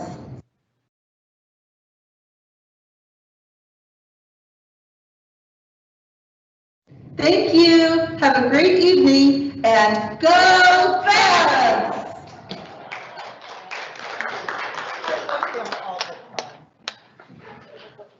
I want to recognize we have Stacy DeHoyas who will be presenting here in a little bit, but she happened to be here. So thank you, Stacy, for putting that together. And thank you very much. It was good to try to get used to that kindergarten cadence there of the pledge. It's just a little bit different as it goes through. All right, we do have some special recognitions tonight, and first one, I'm going to call on the Director of Fine Arts, Sean Bell, or Dr. Parker to present the... Sean's going to move his until next month. Okay. To past weather conditions. Okay. We just made that. We're going to be able to get the kids here, so. That's good. We're going to recognize the EMS All-State Band and Choir members for 2021, so we'll do that at the March meeting. Dr. Parker. Well, it's my privilege, as always, to have the opportunity to introduce new leaders to the district. Joining me, I believe, is Ms. Anka Bracey, and I'm going to have Lisa Dunn escort her up because Lisa oversees our elementary principals.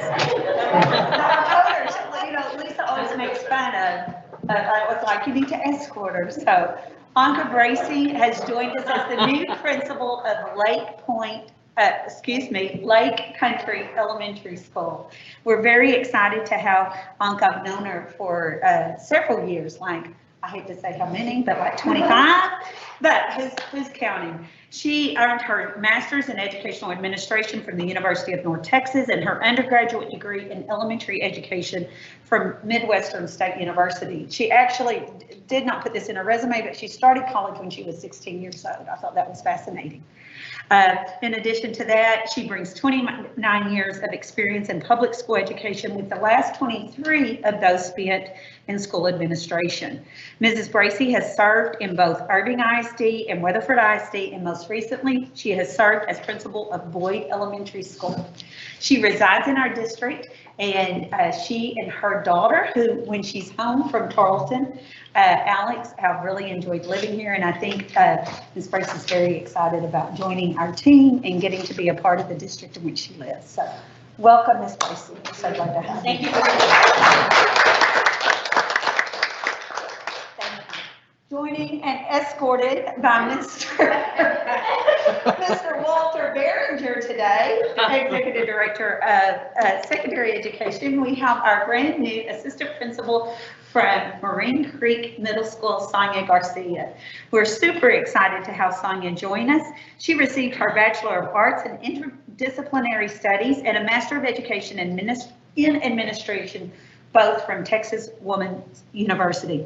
She served as a bilingual teacher in Fort Worth ISD and Birdville ISD, and she brings 12 years of administrative experience, having served as an elementary assistant principal in Hurst, Euless, Bedford, and Irving ISD. She also has not one, but 3 daughters, and that she laughed. She was telling me her daughters are 24, 11, and 4. And she goes, yes, they're all from the same year. So I think she is quite busy, and she is enjoying working with Ron Gatlin and Whitney Wheeler there at Marine Creek. And we've already really enjoyed her presence. And so thank you for joining us, Sonia. Thank you. Welcome. Okay, I'd like to introduce Mr. Charlie Ramirez. Mr. Ramirez is our new Director of Safety and Security. So he doesn't need anybody to escort him up. No. He's safety and securities. There you go. Got Mr. Ramirez comes to EMS-ISD following his retirement with Fort Worth Police Department. He served in various enforcement and high-impact leadership roles for 29 years. His most recent role with the department was as Assistant Chief. He's been a lifelong resident of the EMS area. He and his 5 brothers and sisters grew up in Blue Mound and attended Gilliland Elementary, Wayside Middle School, and Boswell High School. He graduated from Boswell in 1985 and has remained active in the district as a parent and community member, serving most recently on the EMS-ISD strategic planning team that designed the new Aspire 2025 strategic plan. His wife Karen and both of his daughters are also Boswell High School graduates. I've had the opportunity to get to know Charlie over the last few years and just really appreciate all his service, first to the Fort Worth Police Department and all the work that he's done in that area. He's led so many different departments for the Fort Worth Police, which gives him such broad experience. And when finding out of his interest of wanting to join us, we were very excited to have him as part of the team. And actually coming home, your commute's much less, you know, probably a few less 12 o'clock calls at night, and you don't have to have the radio on all night. And I just really appreciate your service too as an officer and bringing those skills into the district. Also, a little known fact, I believe Coach Daughtry knows Mr. Ramirez pretty well and may want to share, maybe all that's, you know, for another day, but certainly can say what kind of athlete he was back in the day because he was his coach. Believe it or not, Charlie was one of the best cross-country runners that's ever graduated from Boswell High School. Thank you so much. That comes on, and believe it or not, Coach Daughtry had to light me up a couple of times. So, we won't go into all those things, though. And since you've had that experience afterwards, we're going to watch you run. And so I'd like to prove that out on the track. No, but we're really glad to have you as part of the district. And well, thank you, members of the board, Dr. Chadwell, EMS staff. I stand here before you a happy man. I enjoyed my 29 years at the Fort Worth Police Department, but I'm really excited about the new challenge and moving forward and working not only with staff, but the kids of this district. And, you know, I'm going to bring everything I can to the district, and just really looking forward to working with each and every one of you. So, again, Dr. Chadwell, thank you for the opportunity. I really appreciate it. Welcome.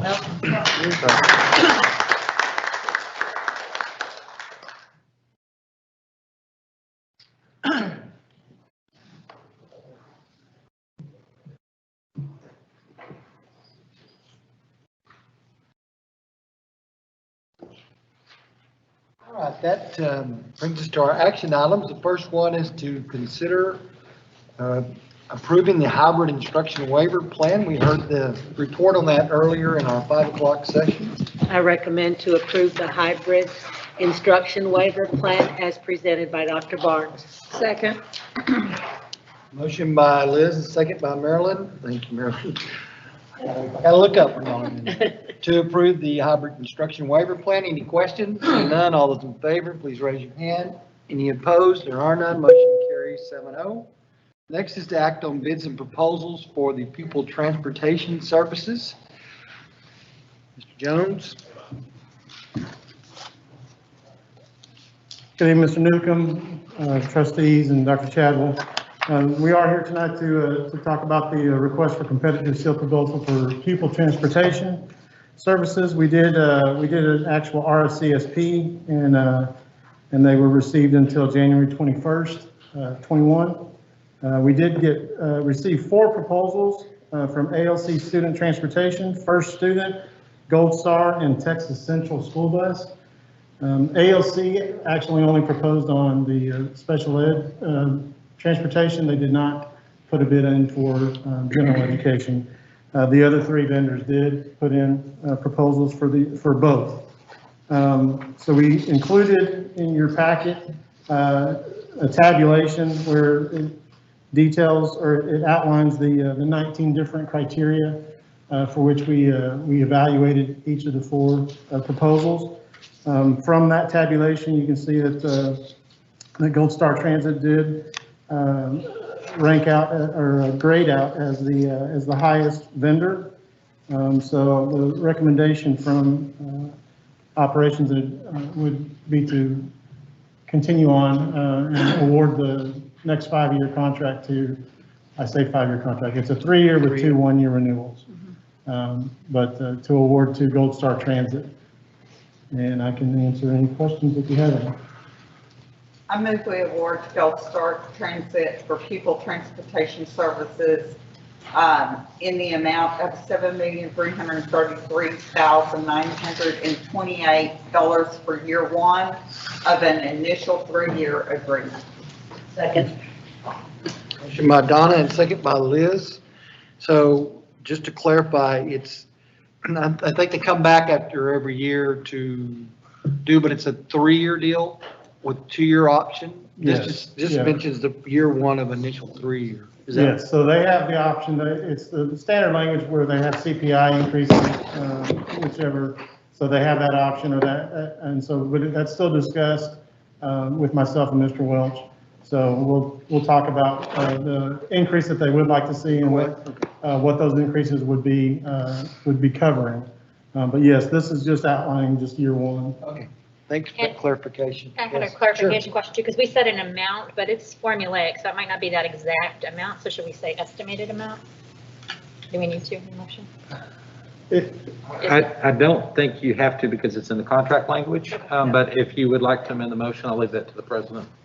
I don't know if we need to or not, but usually it says for an estimated amount, and I know it is formulaic, so it wouldn't be this exact amount. I think maybe if we just discussed it, that's probably good enough. I think so. I would think so. I'm okay with it unless somebody wants to amend Since it. there's contract language to back it up, I I feel think we're okay. comfortable. Any other questions or clarifications? If not, all those in favor, please raise your hand. Any opposed? If there are none, motion carries 7-0. Thank you. Thank you, Mr. Jones. Next is to consider a teacher's late resignation without good cause and propose complaint to the State Board of Educator certification for abandonment of contract. I move that the board find that good cause did not exist under section 21105C2 of the Texas Education Code for Jennifer Bonta to resign her contract for the 2020-2021 school year. The board did not consent to her resignation, and that the board authorizes the superintendent to file a complaint with the State Board of Education certification to seek sanctions for her abandonment of contract. Second. Motion by Donna, second by Liz. Any questions on that? Seeing none, all those in favor, please raise your hand. Any opposed? And there are none. Motion carries 7-0. Next is to act on a 2020-2021 budget amendment. Rob Welch.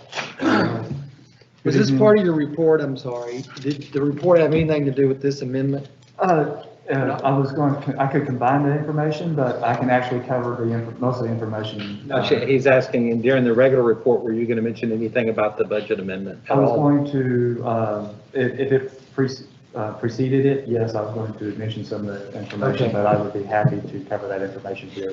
I think that would be fine. I think you should.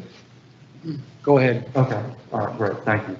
And so we do have the First Amendment for the 2020-21 budget. And with that, obviously our goal is to provide relevant information along the way. And so since we adopted the budget, we've had several events that we feel like we need to bring to you and recognize within the budget. And so if you look at page 119, we have several items. The first item is our rollover POs and PPE expenditures that this ties around the timing of the beginning of the year, items that were either ordered in the prior year and didn't come into the district until the current year, being the 2020-2021 year, the current year, or were received and then utilized, and we pulled them out of inventory and utilized them this year. And so we have, again, their rollover PO of technology, $773,000, as well as PPE equipment related to our COVID supplies and other needs at the beginning of the year, in the amount of a little over 1.2 million.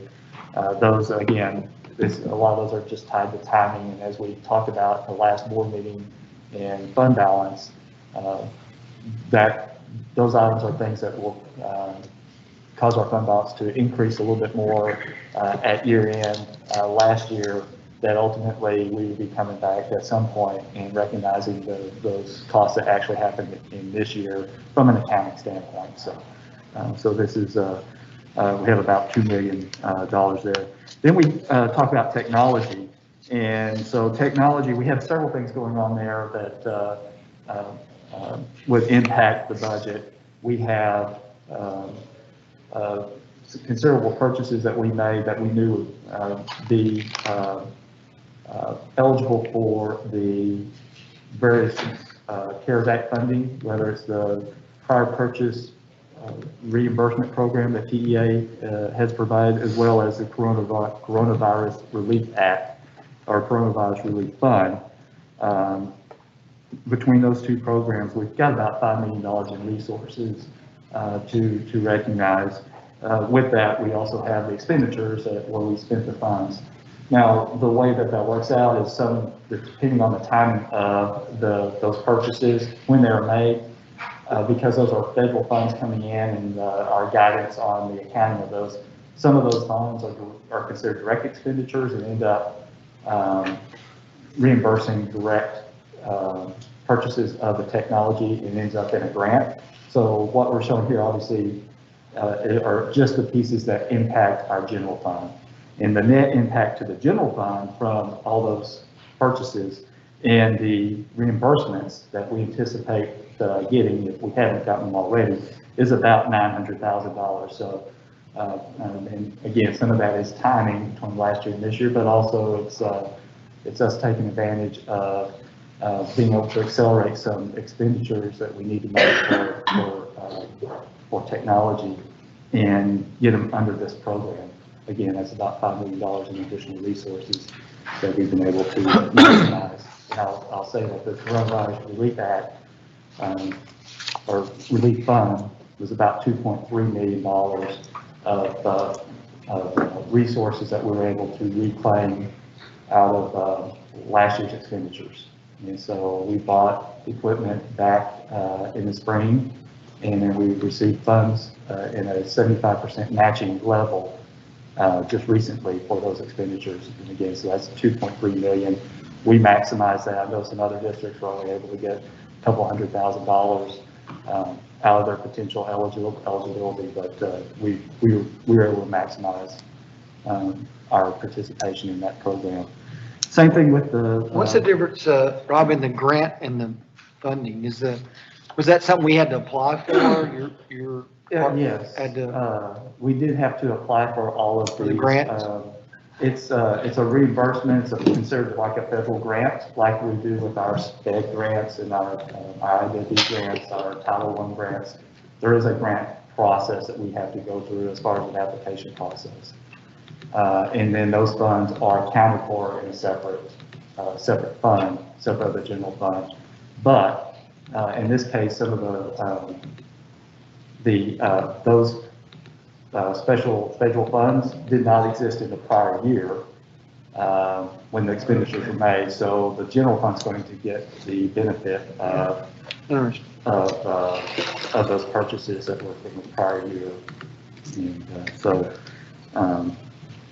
and that's what we're able to show here, that the general funds actually will be able to net some in this current year. When we look at the what we call the PPRP program, the prior purchase reimbursement program, this is a program that TEA had in place, that they put in place at the in November and December of last year, and we worked very quickly and to jump on that program and to again maximize our eligibility. We ordered about $1.3 million in laptops and to get and made those eligible to that program, and we're able to maximize our reimbursement there. And overall, that program is estimated to bring us about $2.74 million. But that program has continued to extend as the new federal relief act has came about here last month. TEA has turned around and has extended that program about the third time. I just got another email that they've extended the deadlines, and so that program is not finalized. So we have not received our funding yet, but we've amended along the way. And the good news is in both programs we've provided additional expenditures that we felt were eligible that will be, we feel like that if they were to have surplus funding, that they may be able to match us beyond the 75% level. And so we're hoping that that will be the case, but we don't know that at this point. So, but what we did want to do is go ahead and recognize what we anticipate will happen and what that impact will be on our budget. And that's what we've done here with the entries that you see under technology. The next item down is additional days. Again, this is a post-adoption event. This is again a timing scenario with the accounting and how we handle payroll accruals from year to year. And this is strictly based upon the number of days that our teachers work in August before the next fiscal year and begins September 1. And so we have to recognize those expenditures in technically the prior year versus the school year. So for the current year, 2021, we will have expenditures in August of 2021 that are technically for the next school year, but we'll have to recognize them in this year. And we don't know what the number of the days will be or what those estimated expenditures will be until we set next year's instructional calendar.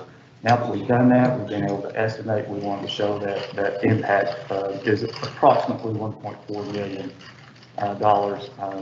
to the current year budget. And we wanted to reflect that, and so we can begin tracking that. The thing to understand with that is from year to year, that could change. It's all about the net effect from the prior August.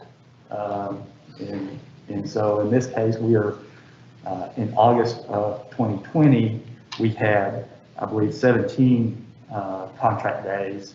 Here in August of 2021, we're going to have 20 contract days. So we have a 3-day difference that is not reflected in the budget that we're recognizing. That's what the 1.4 million equates to. And so we wanted to show that amount.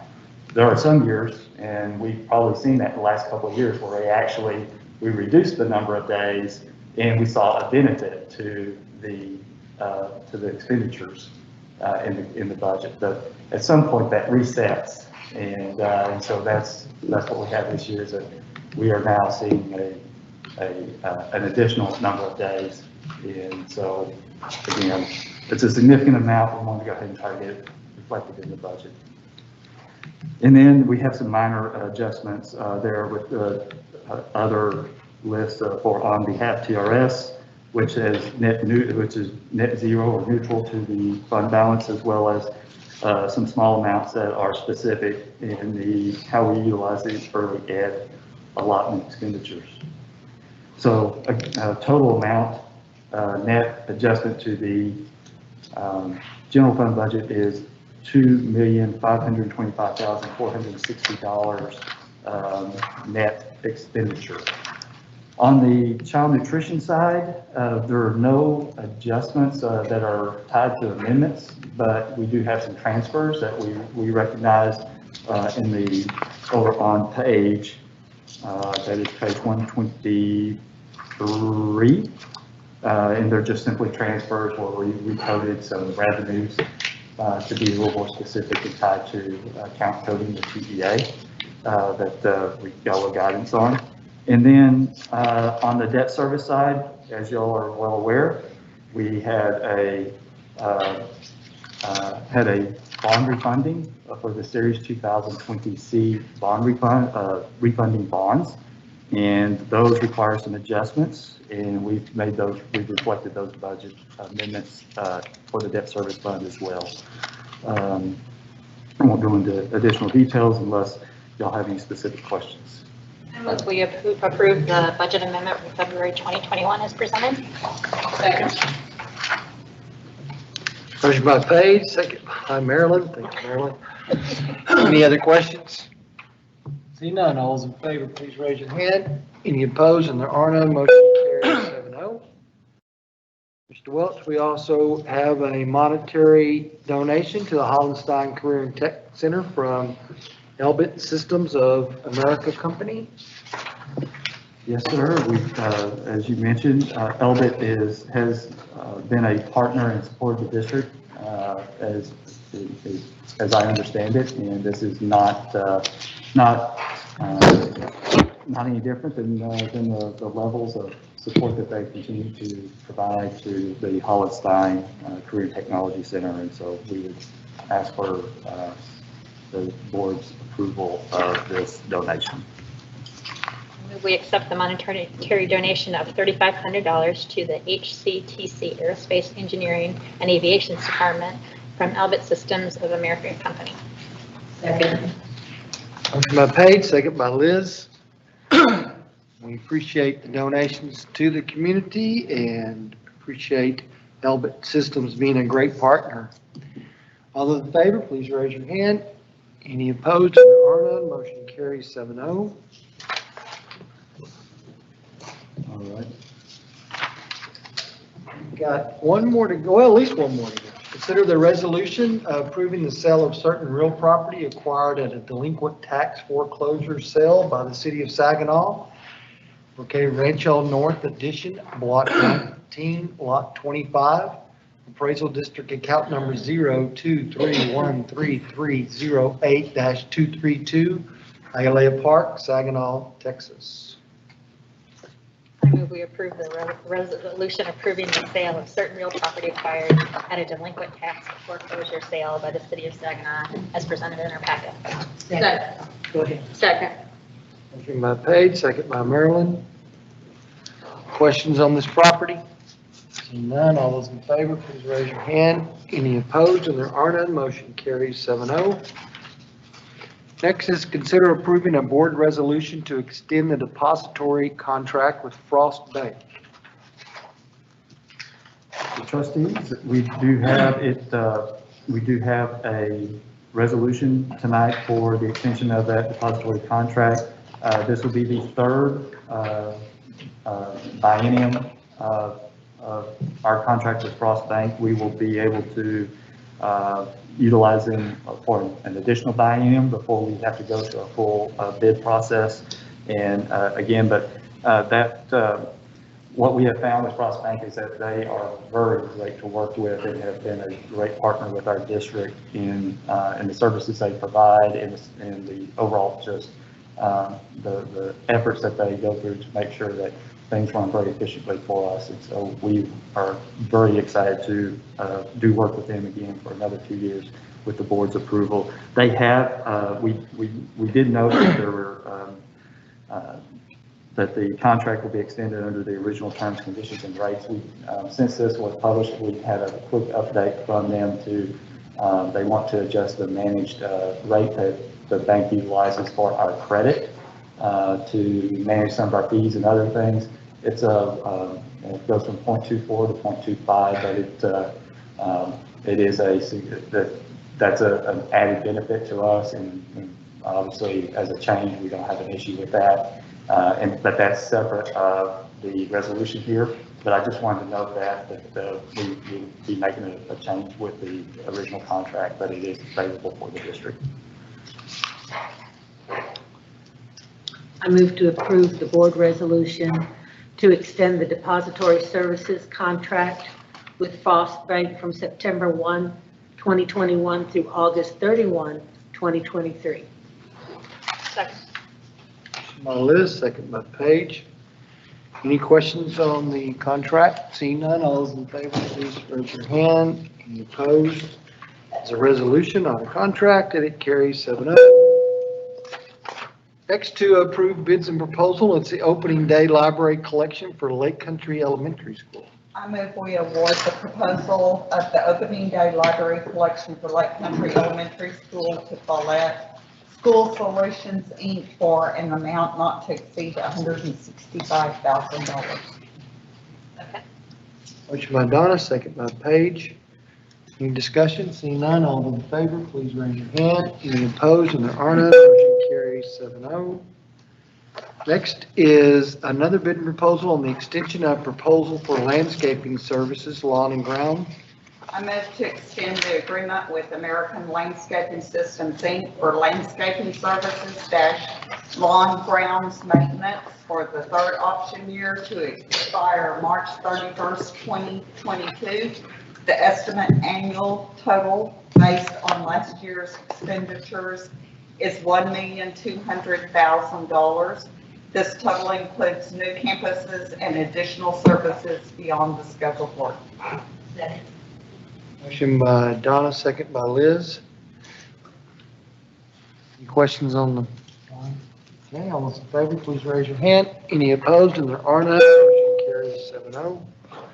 Next is to consider approving the computer replacement, teacher laptops, and student device lease. Mr. Murdoch. I move we approve the EMS ISD to enter into lease agreements for the acquisition of computer equipment for staff and students for the 2021-2022 school year. Second. By Donna, second by Liz. Questions for Kurt? He's ready and willing. Seeing none, all those in favor, please raise your hand.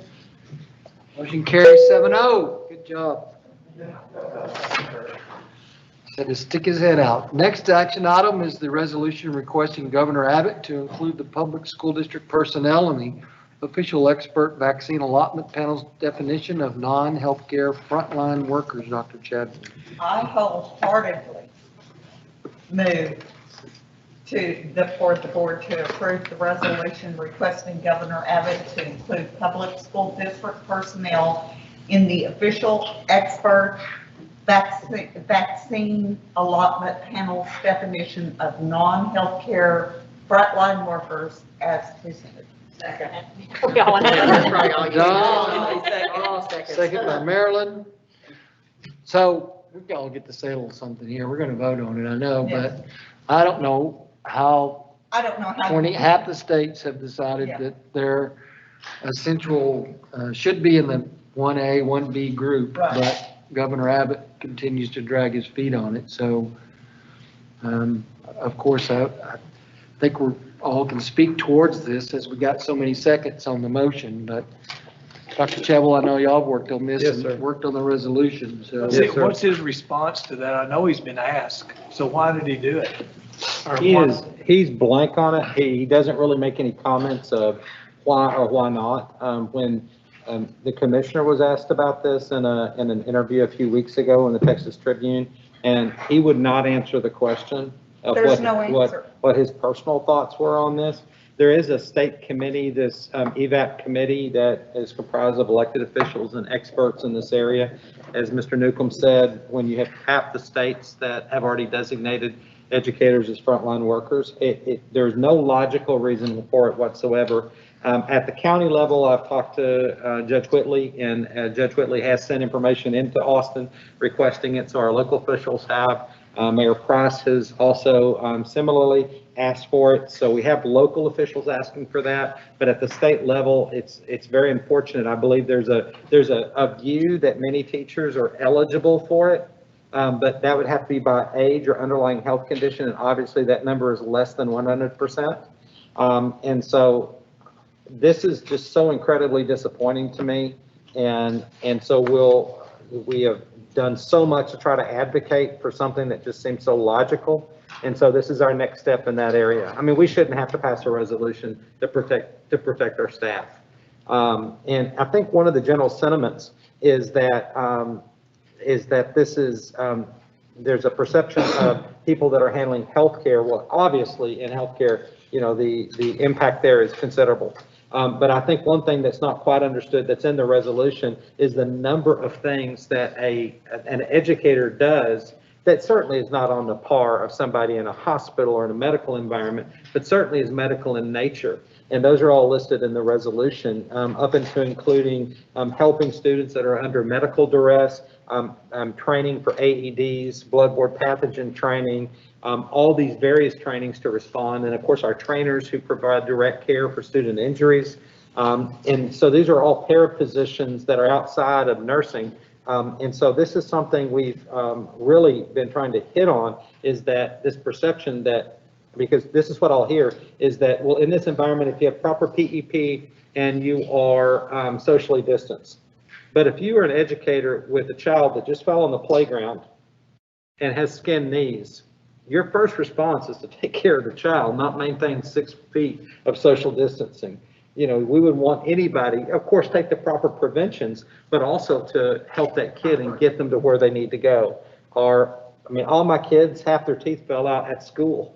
You know, things like that happen. That's just the nature of doing work. My son at this very moment, hopefully I'm not saying anything that'll get him here, but he's 25 minutes into a soccer game. If he's injured and there are coaches there, those coaches are not trainers, they're coaches, and they have to attend to a kid that has an injury. Again, hopefully I'm not making him have an injury here. So, but those kinds of things are just unexplainable. And so I wish I had a better answer of the logic why, but I do not, and I'll continue to fight for, and we all will continue to fight for our educators to receive every ability to protect themselves during COVID.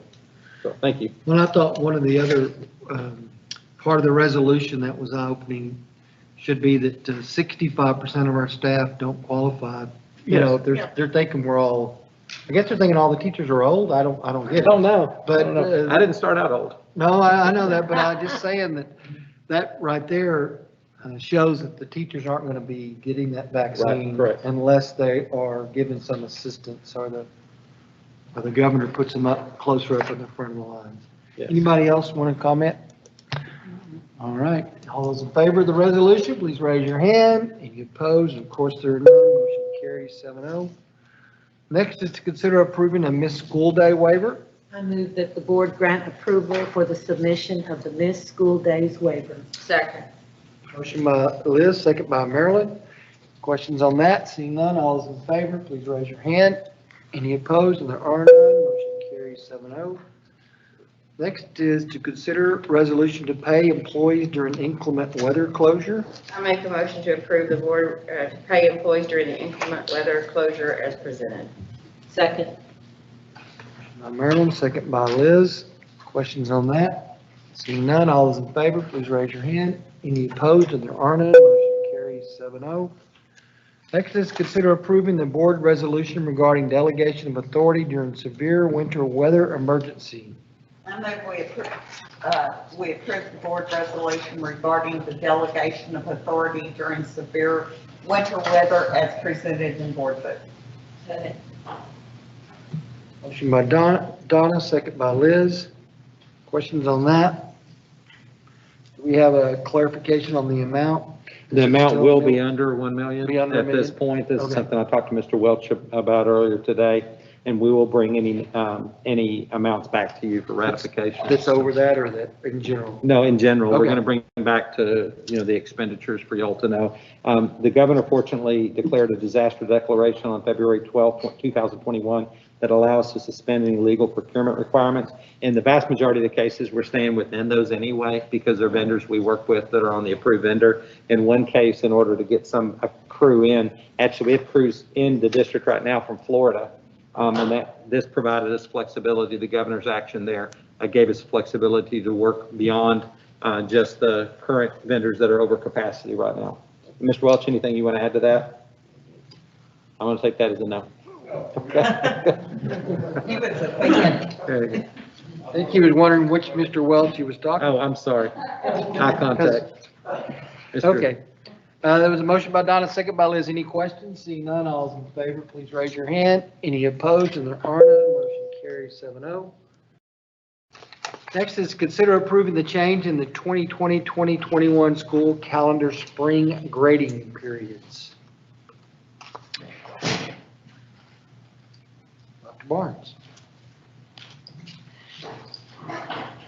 With the shutdown from this last week due to the weather, many of our community members, our families, our students, and our staff experienced no electricity, no heat, no water, and it was overall just extremely stressful.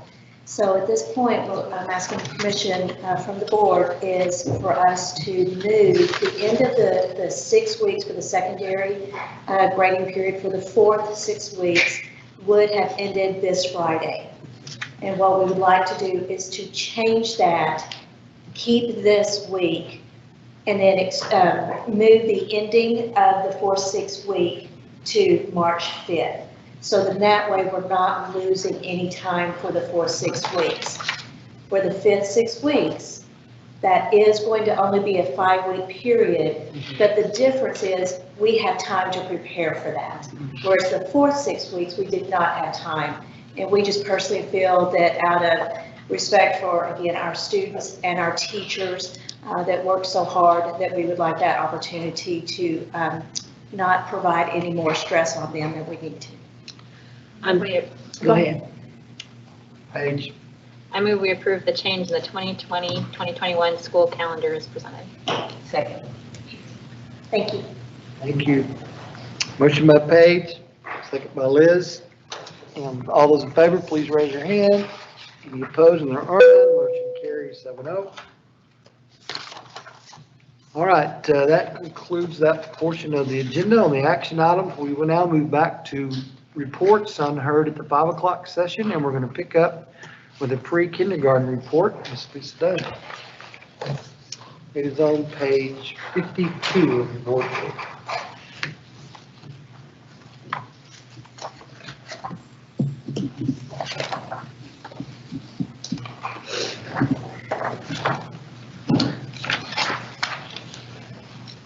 Good morning, President. Good afternoon, Good President. afternoon, good evening. Mr. Chadwell, Dr. Chadwell. You can tell it's been a long day. I'm sure y'all have all had long. So thank you so much for letting us present this evening. I did bring Tracy DeHorst, the Director of Pre-Kindergarten, as well as our Principal in Heffley.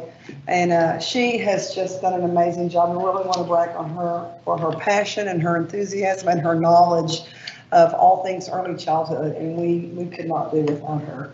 So thank you, Stacy. So we are really excited about the passionate commitment that EMS has to early childhood education. And for us to meet the goals of Aspire 2022 and Aspire 2025, as well as graduating our students with all of these great qualities, we need to start young, particularly for our students who have some educational disadvantages. So I'm so blessed to be part of a district who puts such emphasis on early childhood education. So we're going to kind of give you a brief overview tonight of our early childhood education. You know, House Bill 3 that was enacted by the 86th legislature requires us to have full day pre-K for all eligible 4-year-olds. And we are in year 2 of a 3-year implementation. Last year we planned and we held public meetings. This year we opened up 2 full day pre-Ks at Elkins, and the next year we're expanding to even more, and we'll talk about that excitement coming up. We do have all the partnerships. We've been working together with daycare centers and with other people too. I want to tell you a little bit about our EMS early childhood education program. We have what's called an eligibility program, not universal.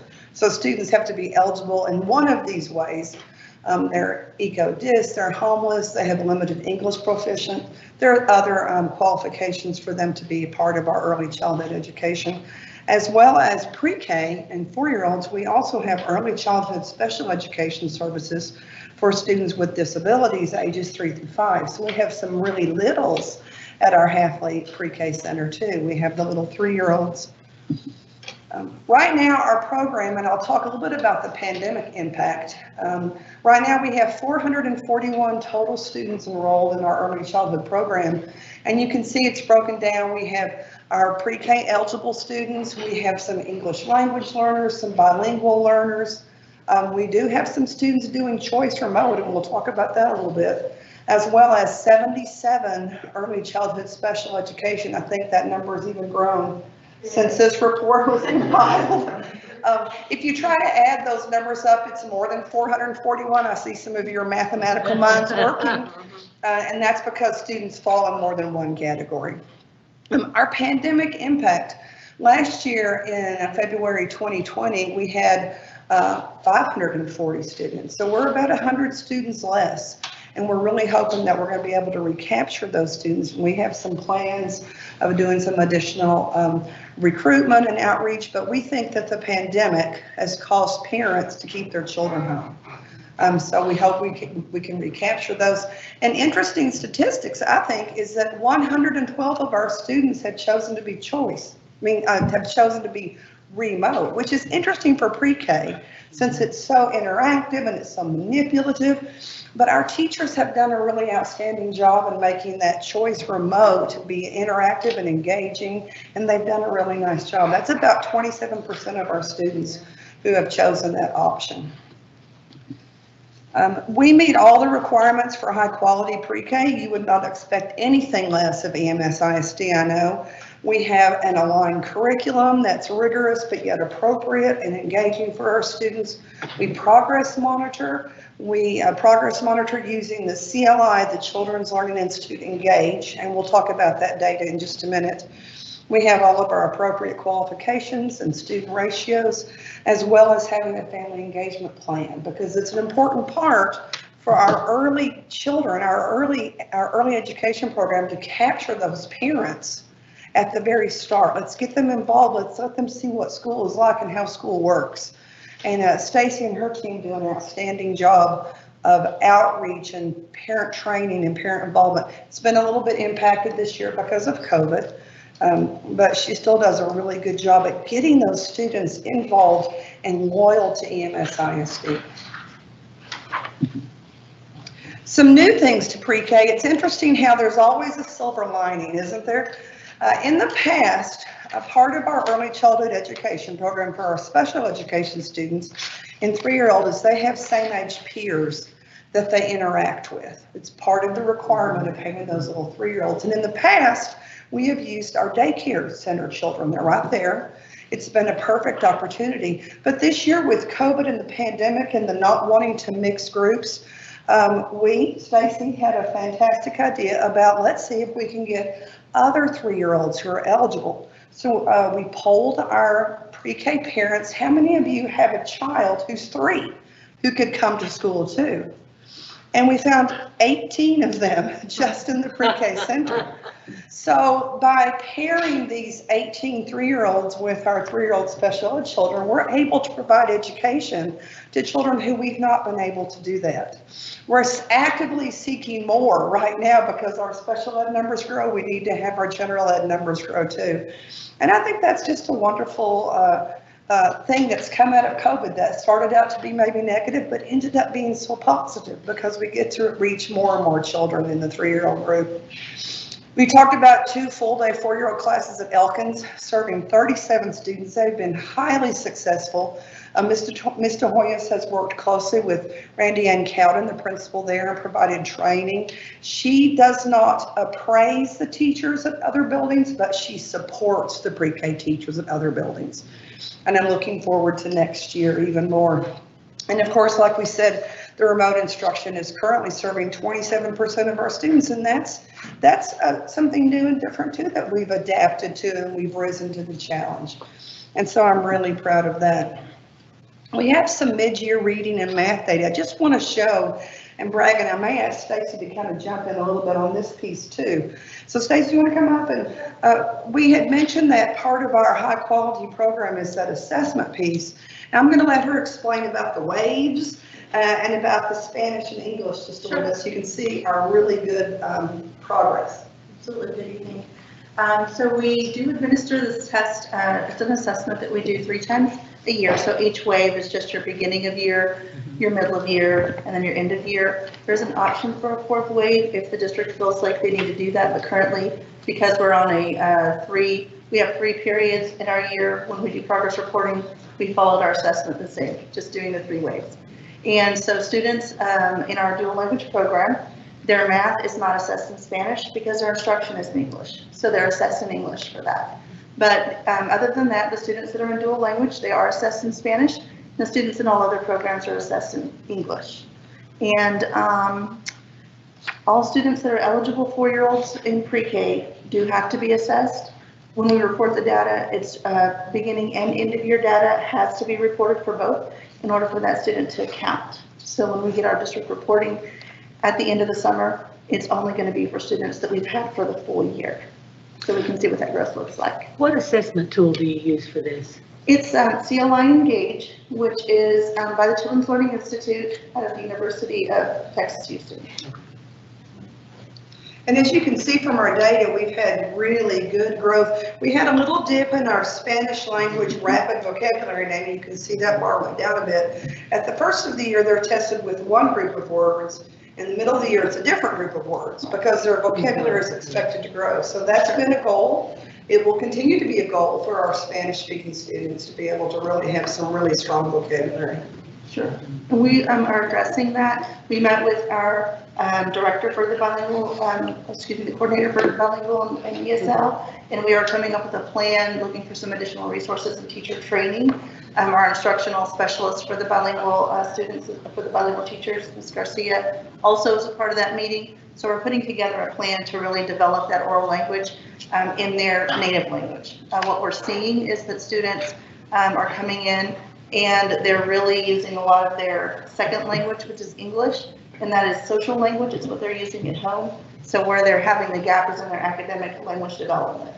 So we're going to be working on that. Have you broken it down to see how many of those students in the Wave 2 Spanish were remote versus in school? Does that make a difference? It really didn't make a difference. And actually we have one full classroom of remote students who are in the bilingual, so one bilingual teacher teaches that one remote classroom. So we're able to really follow that data closely.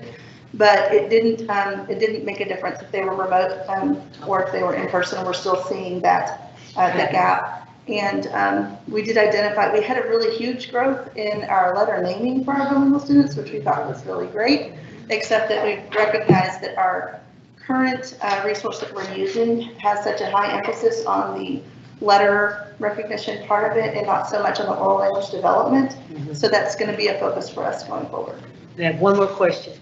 The students that are remote, do they receive tactile baggies of goods? Okay, like the students in the client, okay. Yes, so we have a schedule and we follow the schedule. The parents know when they come and pick up the packets. We put everything together for them, including manipulatives, anything that they would need to. So it's the same, both, okay, thank you.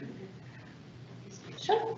I have one more. On the left side, the numerical scale, is that the grades we're thinking of as, or is that the percentage of kids that mastered that particular skill?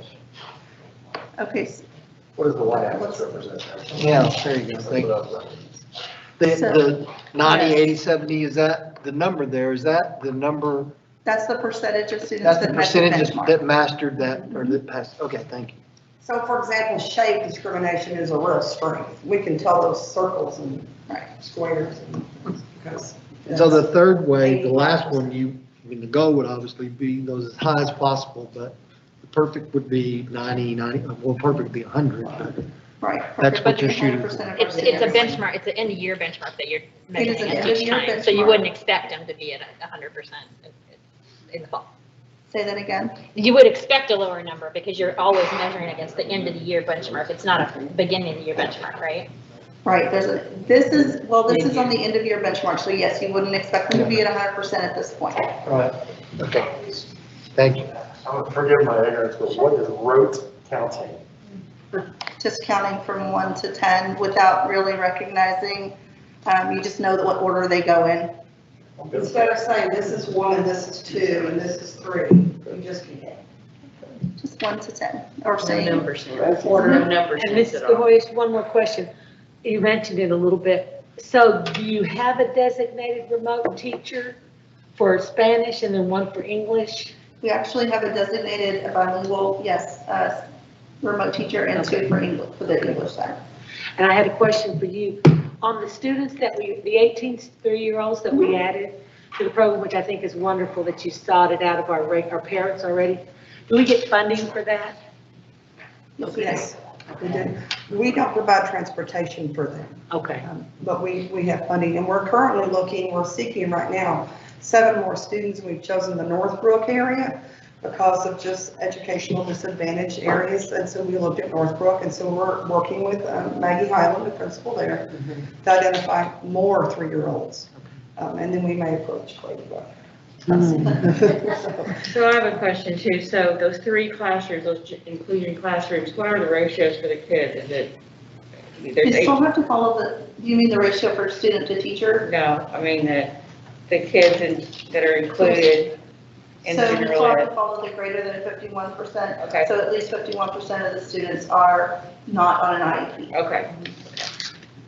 So that's 3 classroom groups with 6 general education students and 5, 7, anyway, it's around that 6 and Okay. 7 of each. Okay. And there are 3 half-days right now. We're looking for another half-day group to meet those ratios because our numbers keep growing. Right. Okay. So we have plans then for next year to expand full day like we did. We have 2 at Elkins, and then we're going to expand them on other campuses also. Yes, well, in fact, that will give us to future plans. Thank you. That was awesome. So our plans for next year, for our future plans, are we want to expand that 3-year-old pre-kindergarten. The only way that we can do that is to have some additional room at Halfway because space is an issue. And so when we expand our full day program and we put them out on campuses, we have 2 now, we're planning on adding 9 more full day pre-Ks. On several campuses, depending, we work with Cleat on space. Space is always our issue. We're happy to be able to add 2 bilingual full day pre-K at Yellowland. So we're excited about being able to offer that full day pre-K. We have a new proclamation, which is a new textbook adoption. So we have new resources that we'll be implementing next year, including training for our teachers. Ms. DeHoyos, because she's only worked with Elkins this year, she's going to be working with these other campuses too that have pre-K programs. So we have a plan for some principal training on what does a successful pre-K program look like. You know, many of these principals haven't had a pre-K program on their campus. And we want to make sure that it's not just an add-on, it's a part of the campus with rigorous expectations and engaging learning. So we have planned of training, and then as we add more campuses, we'll continue to onboard our principals with the skills they need to be effective pre-K principals. We're working on planning the collaboration for daycare centers to provide training for 4-year-olds. You know, we don't have a universal pre-K. We have many students who are in our district who are 4 who go to daycare centers. They don't qualify for our services, but they feed to our kindergarten programs. So it benefits us to work closely with daycare centers and provide training and some services that we can help them provide more rigorous instruction for their 4-year-olds, because they'll come to us in kindergarten and be that much more ready for kindergarten with kindergarten skills. So we're in the planning stages of that collaboration. And then as always, we're going to intensify our recruitment efforts to increase enrollment. And my final slide is moving ahead to the final years. We're going to have full day pre-K for all eligible. That's part of House Bill 3. On all campuses as space allows. Again, it depends on space, on where we can put pre-K. We want to expand our 3K, our 3-year-old pre-kindergarten. We want to seek all eligible pre-K students, and we want to implement in this year our collaboration by providing some training and some in-service opportunities for our daycare providers, with our future goal of serving 100% of our EMS pre-kindergartners, whether they're in our facility or in other facilities or in church daycares. How can we get them ready for success in kindergarten, in EMS? So it's an exciting time for early childhood, and we're excited about what the future brings and excited about Ms. DeHoya. So what other questions do you have that we can answer tonight? I have 2 questions. One, is there, for the new schools that are being built from 17, 18, 19 and on, are we making sure that we have room for pre-K? It depends on the location, because in certain areas, the current qualification measures wouldn't mean those schools would have any students that would qualify unless we bust them there. So that follows up to my other question. So it's not in the plan to ever do universal pre-K for Eagle Mountain? It's not at this time because of the debt service expense. If we were in a position where we're not growing as rapidly as we are, we certainly would look at it, but it just certainly it's adding a grade level. And adding a grade level would mean we would need to add classroom space at every school where we would need those programs. And so at this time, no. I mean, would it be desired? Absolutely. But it's also, the priorities right now are, as Mr. Welch was talking about earlier, is for the rapid growth and adding schools at those locations. But I'm excited about the chance to work with daycare centers in our area. We have a lot of daycare providers. Some are excellent, and some can use our help, certainly they all. And so I think it's going to be exciting for us, since we don't have universal, to be able to support. Yeah, that'd be great. That segues to my question. Are we sharing our curriculum with them, or can we do that? Or we what? are, Stacey's jumping up for this. Okay. She's done a lot of research. Okay. So I've been working with our coordinators on a plan for how that will look going forward. But currently, we're not sharing any resources, but we are providing lots of opportunity for collaboration and training. So the current plan that I'm working on would provide training opportunities for them to come, and they would basically learn the pre-K guidelines, which is what we would want them to follow. And they would be responsible for their resources, but they would have the knowledge that they need to understand what it is that students need to be able to do when they come into kindergarten to be kindergarten ready.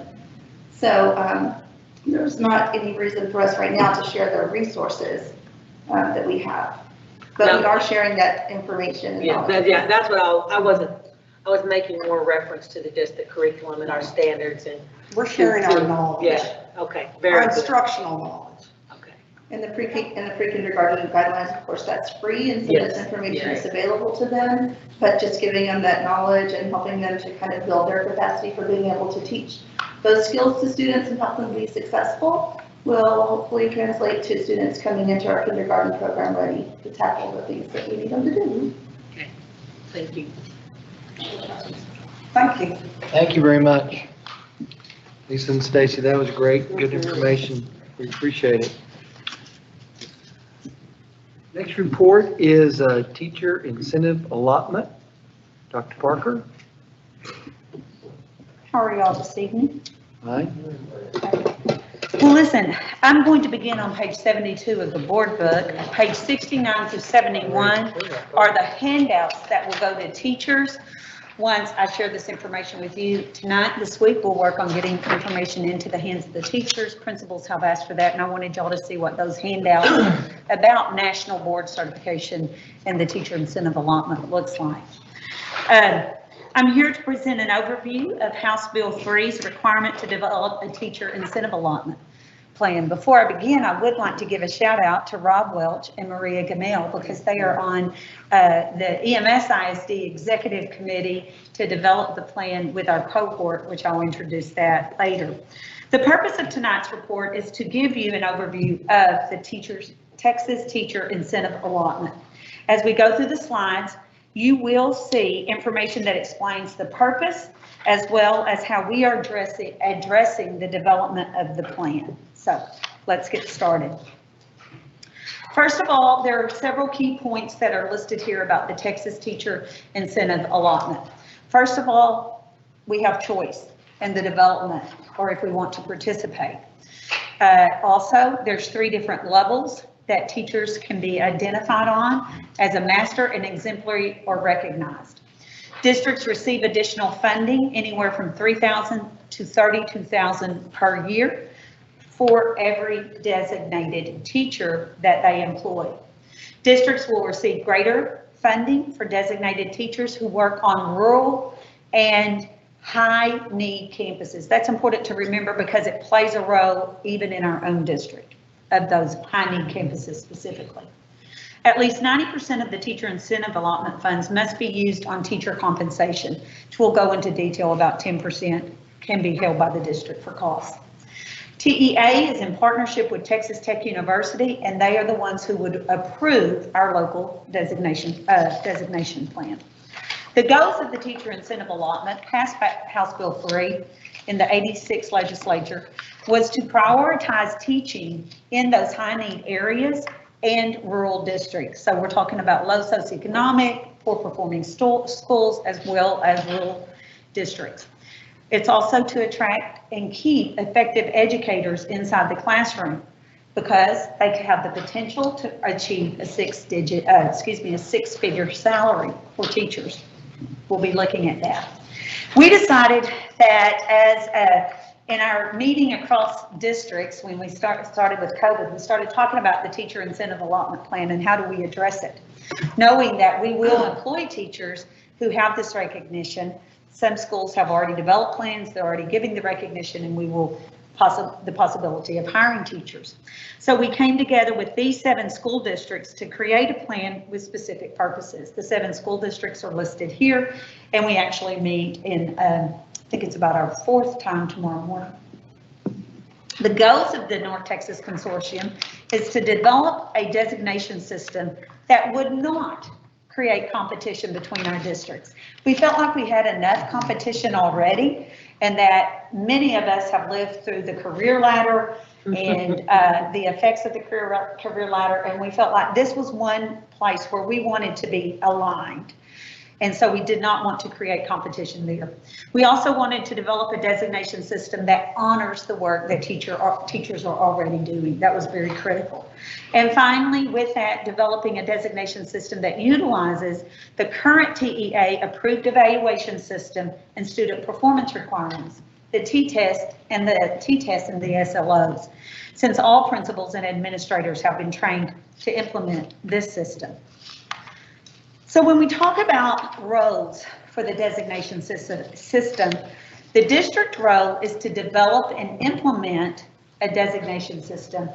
The state role is to approve it and ensure that it is valid and reliable. So let's jump in here to what the components that are required in the system.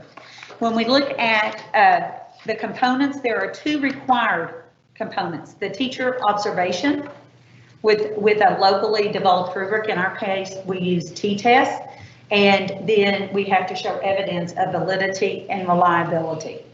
The second required piece is the student performance, and this measures can be determined by the district, and again, the validity and reliability there must be evidence of that. We, even in our cohort that we're working with, the optional additional factors are that we may consider additional factors in making designations, which would include mentoring, becoming a model classroom teacher, classroom environment, and showcasing that, as well as ensuring that you're giving surveys, utilizing best practices, writing curriculum, those pieces. There are 3 specific tiers in the teacher incentive allotment. And in this, the bottom level is recognized. So that's the lowest level the teacher can come in at.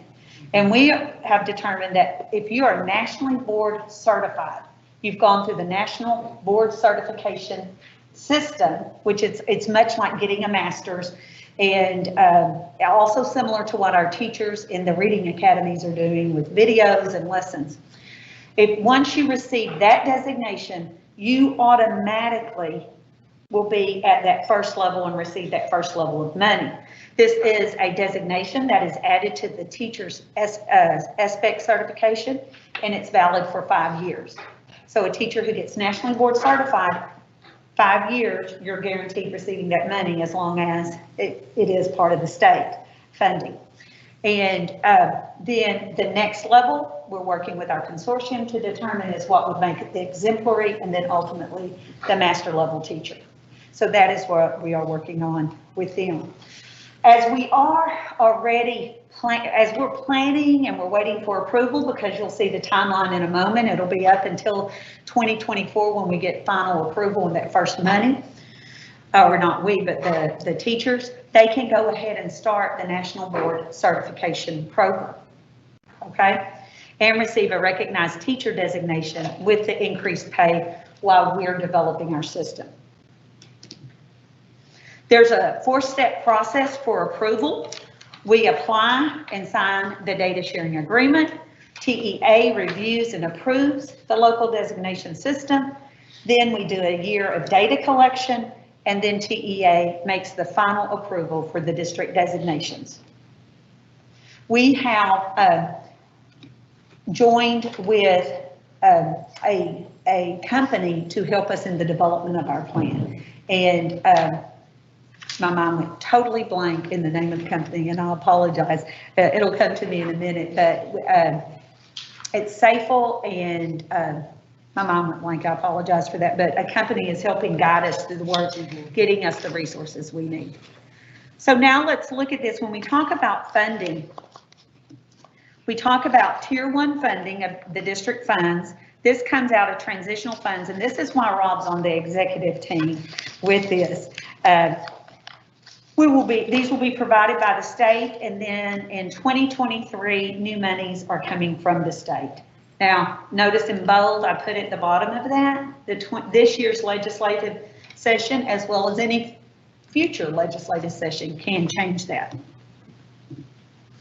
This is an example of how the funding is determined, or the amount a teacher would receive. You can see going across the top, the designation, the base, the multiplier, the tier amount.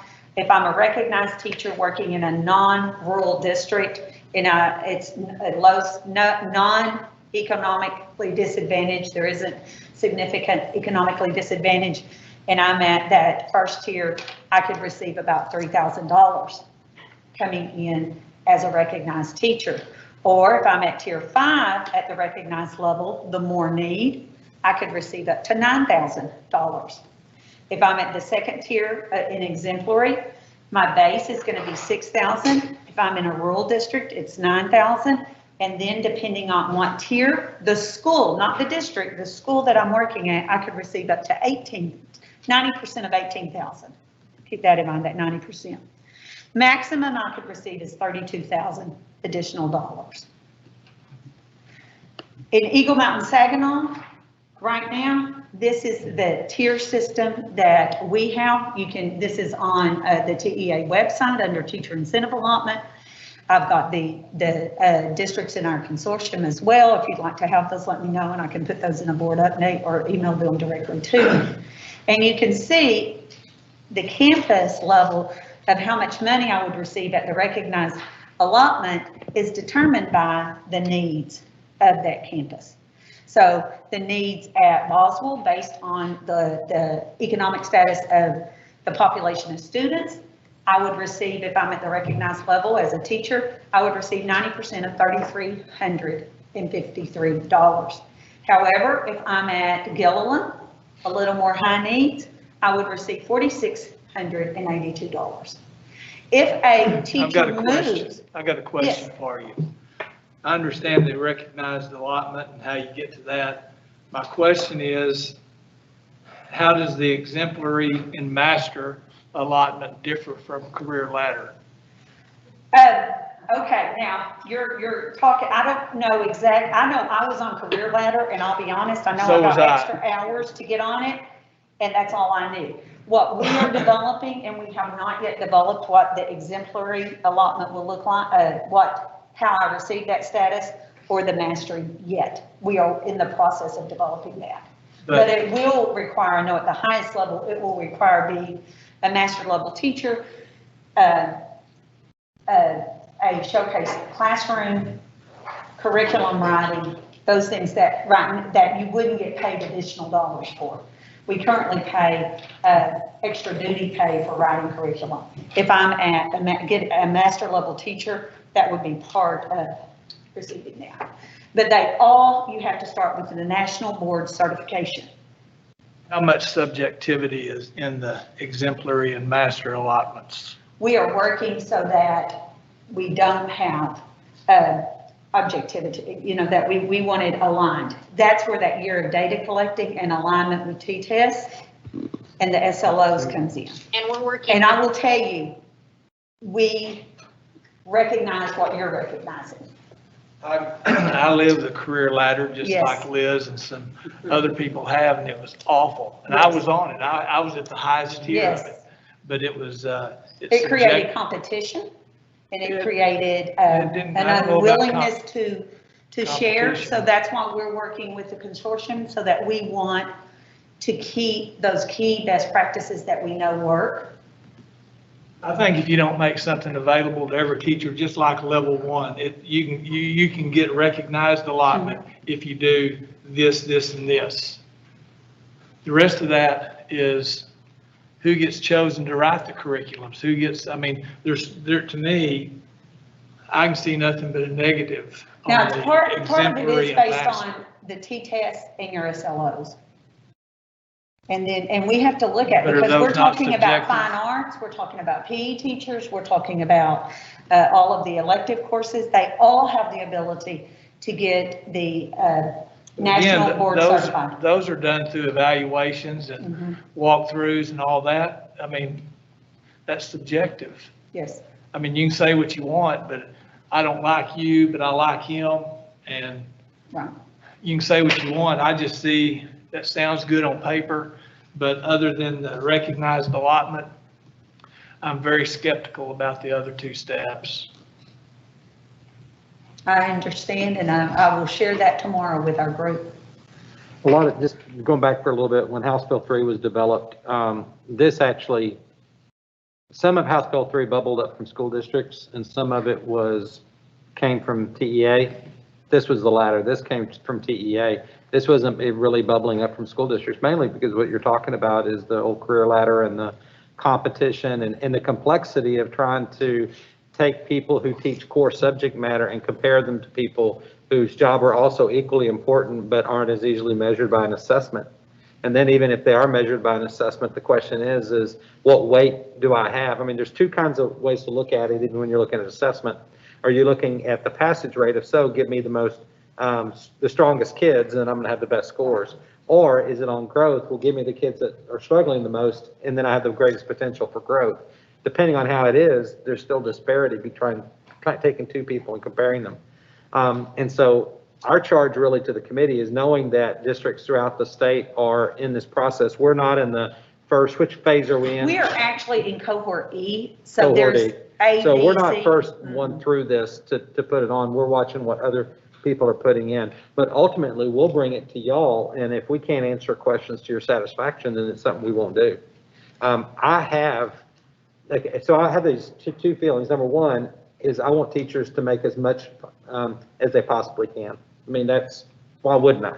On the other hand, I know that what's happened in previous systems, anytime you have any kind of incentive or competitive programs, what happens as a result of that, and that greatly concerns me. Several charter schools have already implemented their designation system And while we do not have anyone hired this year on any level of the allotment plan, if we hire someone, I know one of the cohort districts has hired someone, so the state will pay them the money and then they will have to pay, but then it's recalculated based on where they are. But the teacher still receives that designation for 5 years. So you just hit on something that's another factor, okay? What happens when we open up a new school? People have to move into those new schools. And then we have allotments that are based upon which school you're in, which could mean a raise or a decrease based upon our current policy of who goes based upon the seniority. So there's factors like that, but ultimately we will have people in the district that receive an incentive allotment because by virtue they automatically receive those dollars coming in. So if they come in, let's say to Boswell High School, it's the first one there and they're a master's and they're a reading, an English teacher at the master's level, then they're going to make $13,176 in an allotment compared to other people in that school. So one last thing, and I'll turn it back over. No, that's fine. It's good discussion. If I was a wagering person, I would say that if not this session, the next session, it won't last because I do not believe it's financially sustainable. And that's what happened with the old system, right? People that they said, we can't afford this because everybody started achieving at the higher levels. And then that cumulative effect, they just did away with it and grandfathered everybody that was on it. I see that same thing happening. And that's one reason they have the 5-year deal there is in order to phase it out if it doesn't. So when we're talking about our cohorts, we're going to have the same requirements that each of those districts you mentioned. Looks like Grapevine Colleyville is the only one kind of missing out of that, but the rest of us are going to get together and decide that to get this particular exemplary allotment or master allotment teacher. This is what you would have to read. It's going to be the same across those 7 districts. That's the hope, but That's our goal. obviously we could have people, once it gets to this level, and each group is bringing it to their board. Ultimately, you could have different versions. Yes. And we're wanting to start off as tight as possible, and part of it is to be able to learn from each other and to see, not to put all that weight on ourselves to make that happen, and the consistency that you mentioned as well. But ultimately, you could have different plans once they get approved. But if somebody came from District X that was up at the master's allotment level and we hired, we would give them the allotment. TEA would give us the dollars and we would give it to them. And their calculation of what that person would receive that first year, because it's a lag year, they would get it based on where they were. Right. After that, they would get it on where they are now. So won't those teachers be looking at this last column as to where to apply? That's exactly what they want. Maybe. So this system, if the system has a bias, and you'll see it in the numbers on page 81 of the packet, you'll notice that the bias is actually towards rural districts. Right. You can see that in tier 4 when you compare non-rural and rural districts. Right here. There's a $5,000 difference, and then it equalizes at tier 5. So this has been a long argued statement that you can't find highly qualified people in rural environments. I don't necessarily discount that. I know that it's really difficult in some parts of the state, and so they're trying to put a system in that would draw people into those rural parts of Texas. And it's kind of interesting because many of your rural areas don't pay what we pay. They pay that base, which may be 32. Right. So with this 32, they may get 64, but if you're working for us with that same amount of years, you may already be making 65. Right. So it's very interesting. If that person was hired by us, they would get the 65 plus the 32. You got it. Even if 90% our of that. criteria was different than the one they had, that designation stays with them? My understanding is they get the designation, the national board certification is 5 years. We're still learning about how the other two do all of those because it is new and it's like the first year of them receiving money is going to be, I believe it's in August of this year, right? I think because this is the first year and then they would get paid in August or September for it. But if they're at a 32,000 and they move into a different socioeconomic school, It'll change. It'll change, In the yes. years. They don't continue to get that higher. Right, and it could even change if they move from rural to the city, that would change as well. Their tier would change here. Got it. I think. So Is there then when we anything- talk about that, do what? Is there anything built into, I wasn't clear on this, and I listened to one of these presentations in the training too. Is there anything in the program that locks you into some sort of a normal distribution, or, I mean, or could literally all of your teachers qualify for that exemplary? If our goal as a cohort, the easiest thing was to say, everyone should have to get national board certification, because if you get that, you automatically receive the money regardless of anything, the national board But there's certification. no limit, that could be No, 100% there is of no our limit. teachers, there's nothing in the No. structure that prevents us from having 100%. No, no, everyone, and we've looked to ensure that on the national board certification, It there's doesn't really say. multiple, That's it, yeah, we did that as well. So then this is just how you have to spend it. They must use at least 90% on teacher compensation on the campuses. And then it talks on that second bullet, it talks about the money follows the teacher to the new district. And then the allotment can be recalculated. We talked about this. We're figuring out how to develop our local plan, and then we complete an attestation form verifying how they use the funds. The 10% goes to the district to pay basically for processing fees, which will come right here. We pay a fee for application and a fee for each teacher that is designated. Once it's approved though, you get reimbursement for that as a district. The state also reimburses fees paid to the National Board for Professional Teaching Standards for earning the National Board certification. Now, it doesn't say you get reimbursed every time you take the test. You get reimbursed, the teacher would, once they earn it, okay? And then again, TEA will issue more specifics on the fee structure and reimbursements later this spring. How long does it take to get that national board certification? It's kind of like getting a master's. I believe it's a 3-part series, and it can take 18 months to 3 years. There. Because you're going through, like, you finish this part and then you can start this part. I don't think you can get it done in less than 18 months, but you can stretch it out a little more. Our timeline, what we have here is just the design and vision phase. I've visited with some key stakeholders in our DPAC as well as the principals. And then we'll be moving into phase 2, drafting the model for calibrating around SLOs, teacher observation and additional measures, and then drafts of application and financial model. And then phase 3 is the plan refinement and finalization. And then our goal is to submit it basically in 1 year. So your role is receiving the update today. In fall, I'll present another update to you. When we started our cohort, I do want to say we were originally in like cohort D, and when we had the opportunity to push it back another year so we could work on gathering data, we didn't really want to gather data in the middle of a pandemic. We all moved to cohort E, and so that's why it seems, man, this is really stretched out. It is because of that.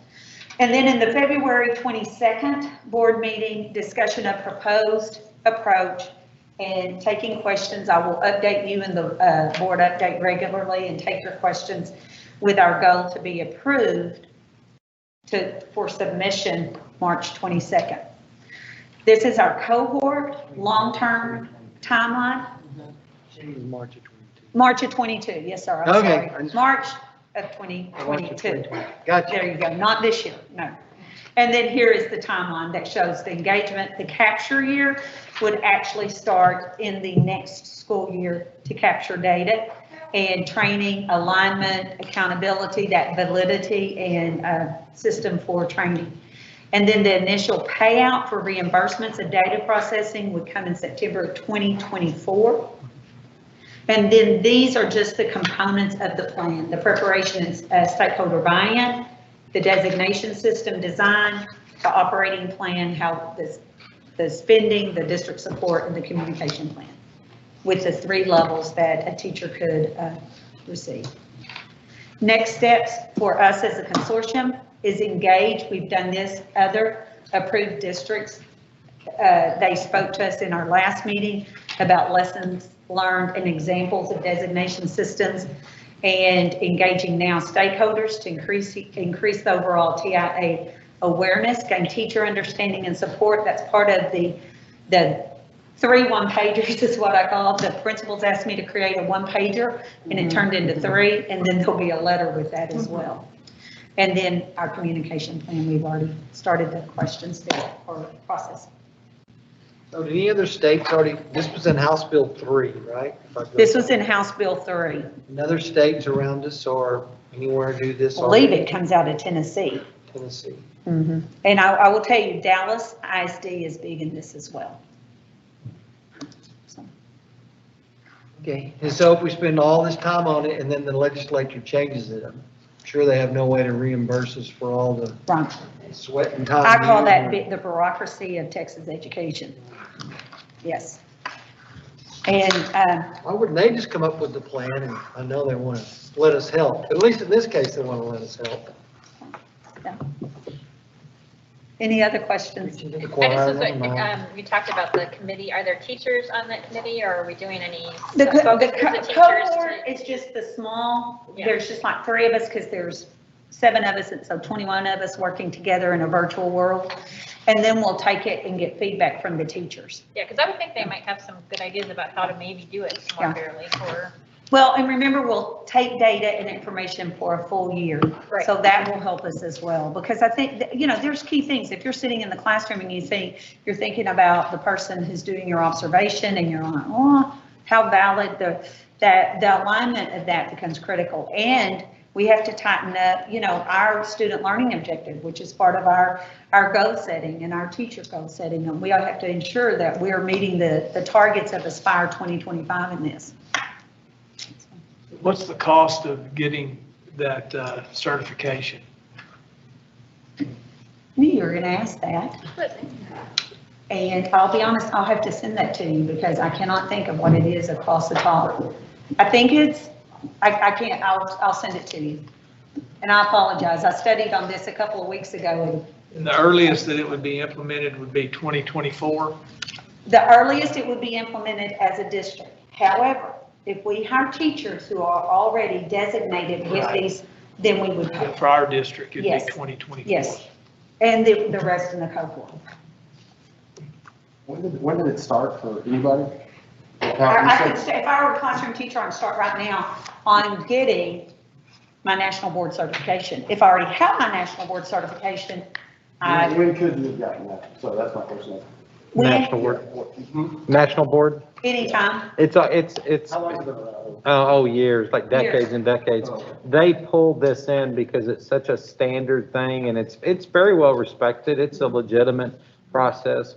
I think it's about $2,000 or $3,000. I think it's on your, it's in our packet on that blue side. It's just real small. It says the fees, $475 per component, $75 per year. Okay. So there's 3 components. There's 3 components. It's about Yeah. $1,500. Yeah. And all that's reimbursable, correct? Right.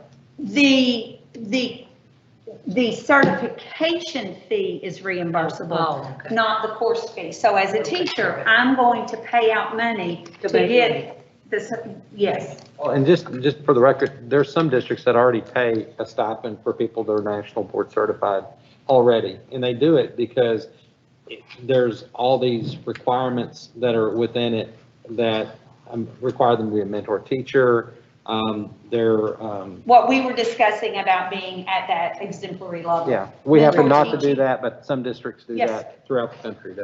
So if it's already been around for a while, do we have any in our district? I thought we had 1 or 2 people that were, We do maybe not. not, okay. And I will tell you, like as a Texas, 17 years, I never heard about national board And in certification. some states Because it's bigger Texas though, hasn't been big on because promoting that. the There were state other- gives money for it.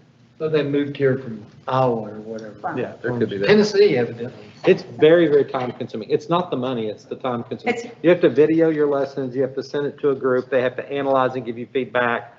There's a tremendous amount of work, and most people that are doing this kind of work, they want to get a degree. They want to get a master's degree, want to get a doctorate.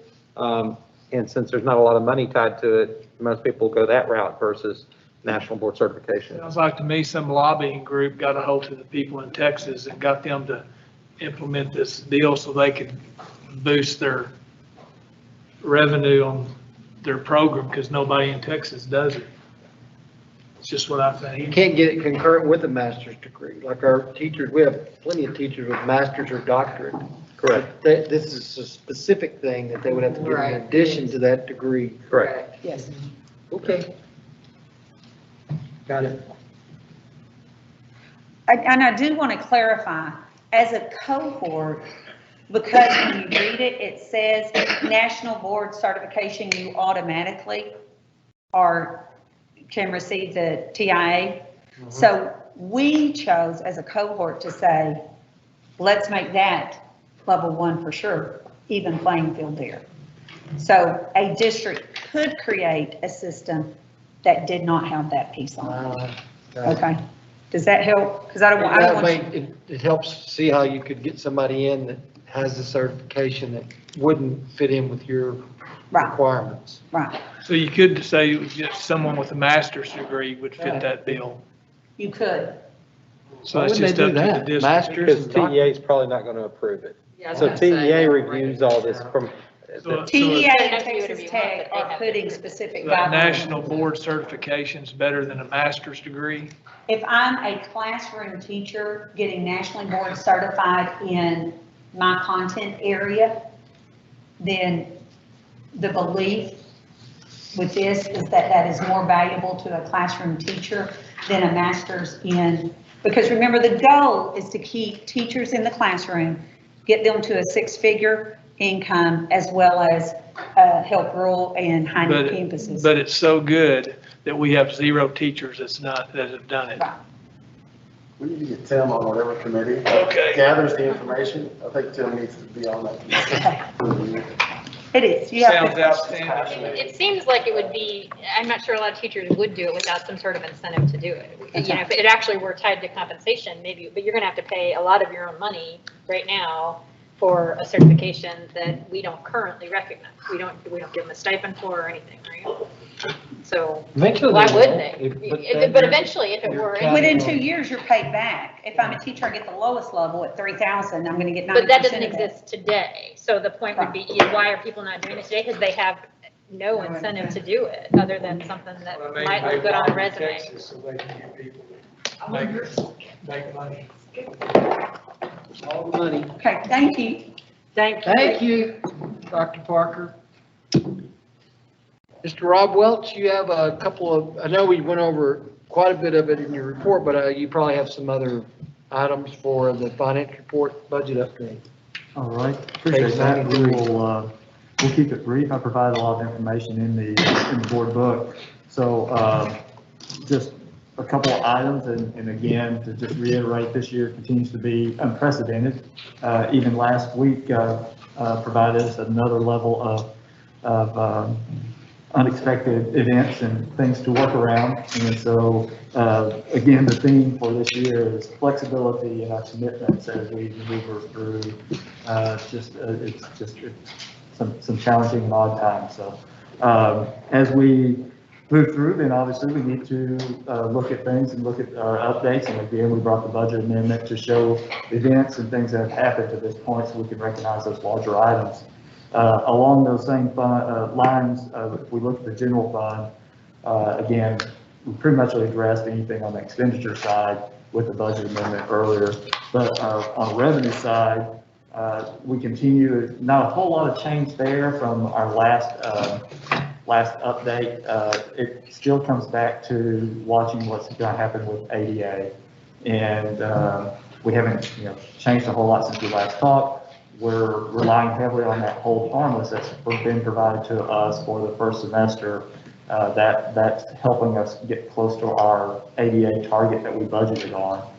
And so we'll continue to watch that. We're hopeful that there'll be continued inertia for having hold harmless for ADA in the second semester.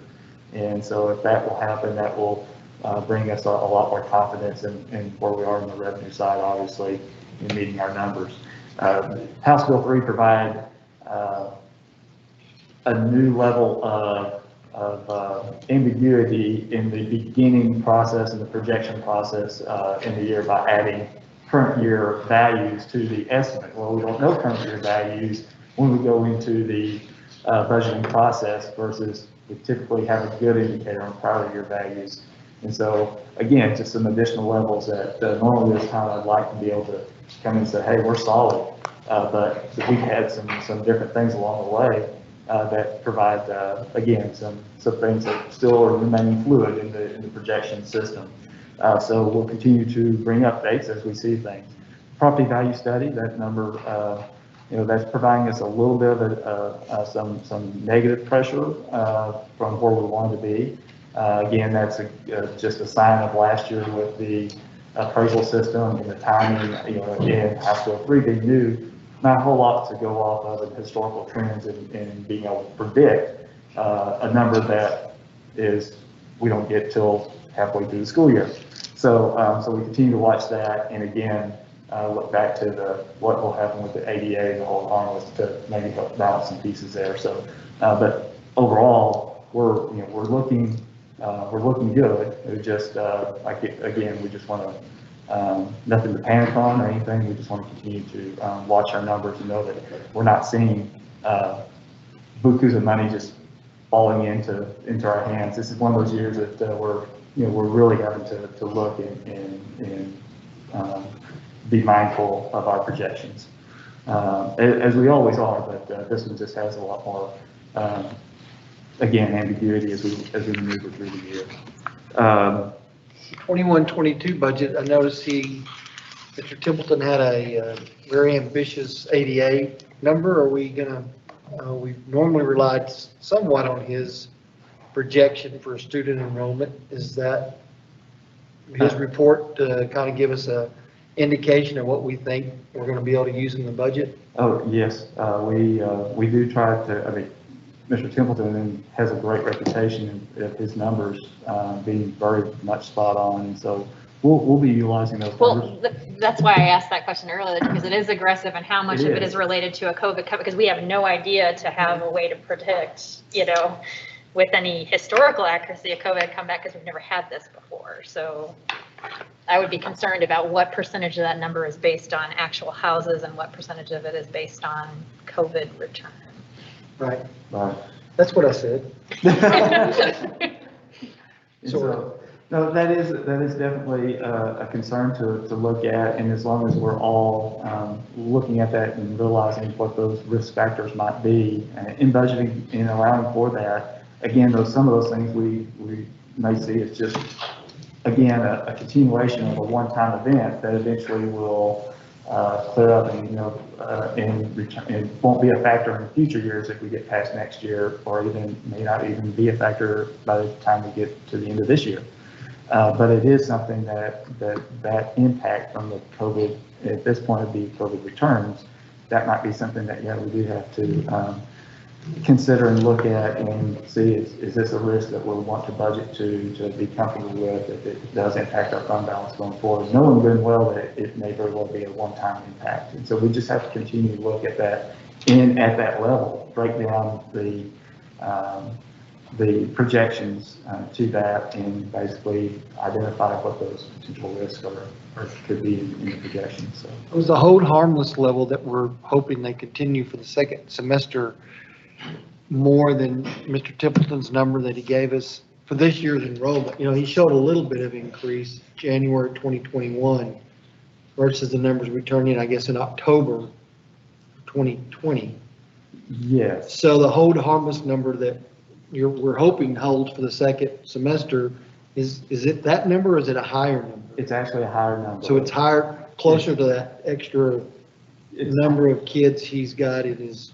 See, that's what I'm. Have we quantified that? I mean, because we know the difference, right? We know what the hold harmless is, and we know what we're tracking at. Yes. How much risk does that put in our numbers for the rest of the year? And so the hold harmless number is a number of about, it's about 250 to 300, about 250 to 300 more than what we budgeted on in the way of ADA. So it helps balance out the factor of right now, we're still tracking 250 to 300 less than what our ADA target was on the revenue side. So, but with the whole harvest across the whole year, then right now, it's only applied So to half a year of so not it's having kind of 250 more helps to students, balance which it means out. what in turn, students worth what? What's that? So it's half a year of not having 250 fewer students, which, and one student is worth what annually? So it could. Yeah. WD, weighted So per students, 5,000 for. Our weighted ADA? Well, our ADA is going to be 6,200 would be the basic allotment. Weighted ADA depends on what program they're in. But overall, I want to say it's 8,900 or something yes, like I was that. going to say 8 to 9,000 is a number. In fact, I ran a number of about 8,000 earlier, just as a, just kind of But it's a little bit of a misnomer because usually for the additional dollars you're getting, there's a complete offset back from that specialized program, special education, career technology, all those kinds of things. So really basic allotment is our best Number to use for budget. 5,200. So, and so right now, we're 250 up from the projection and at 250 below where we're, as far as where we should be, it's balancing close to where we budgeted.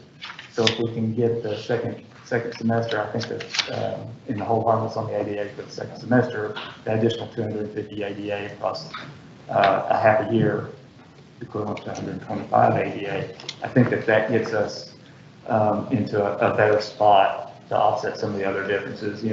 We did provide some information on what's happening in the transportation allotment, which is again part of our revenue stream in a prior board update.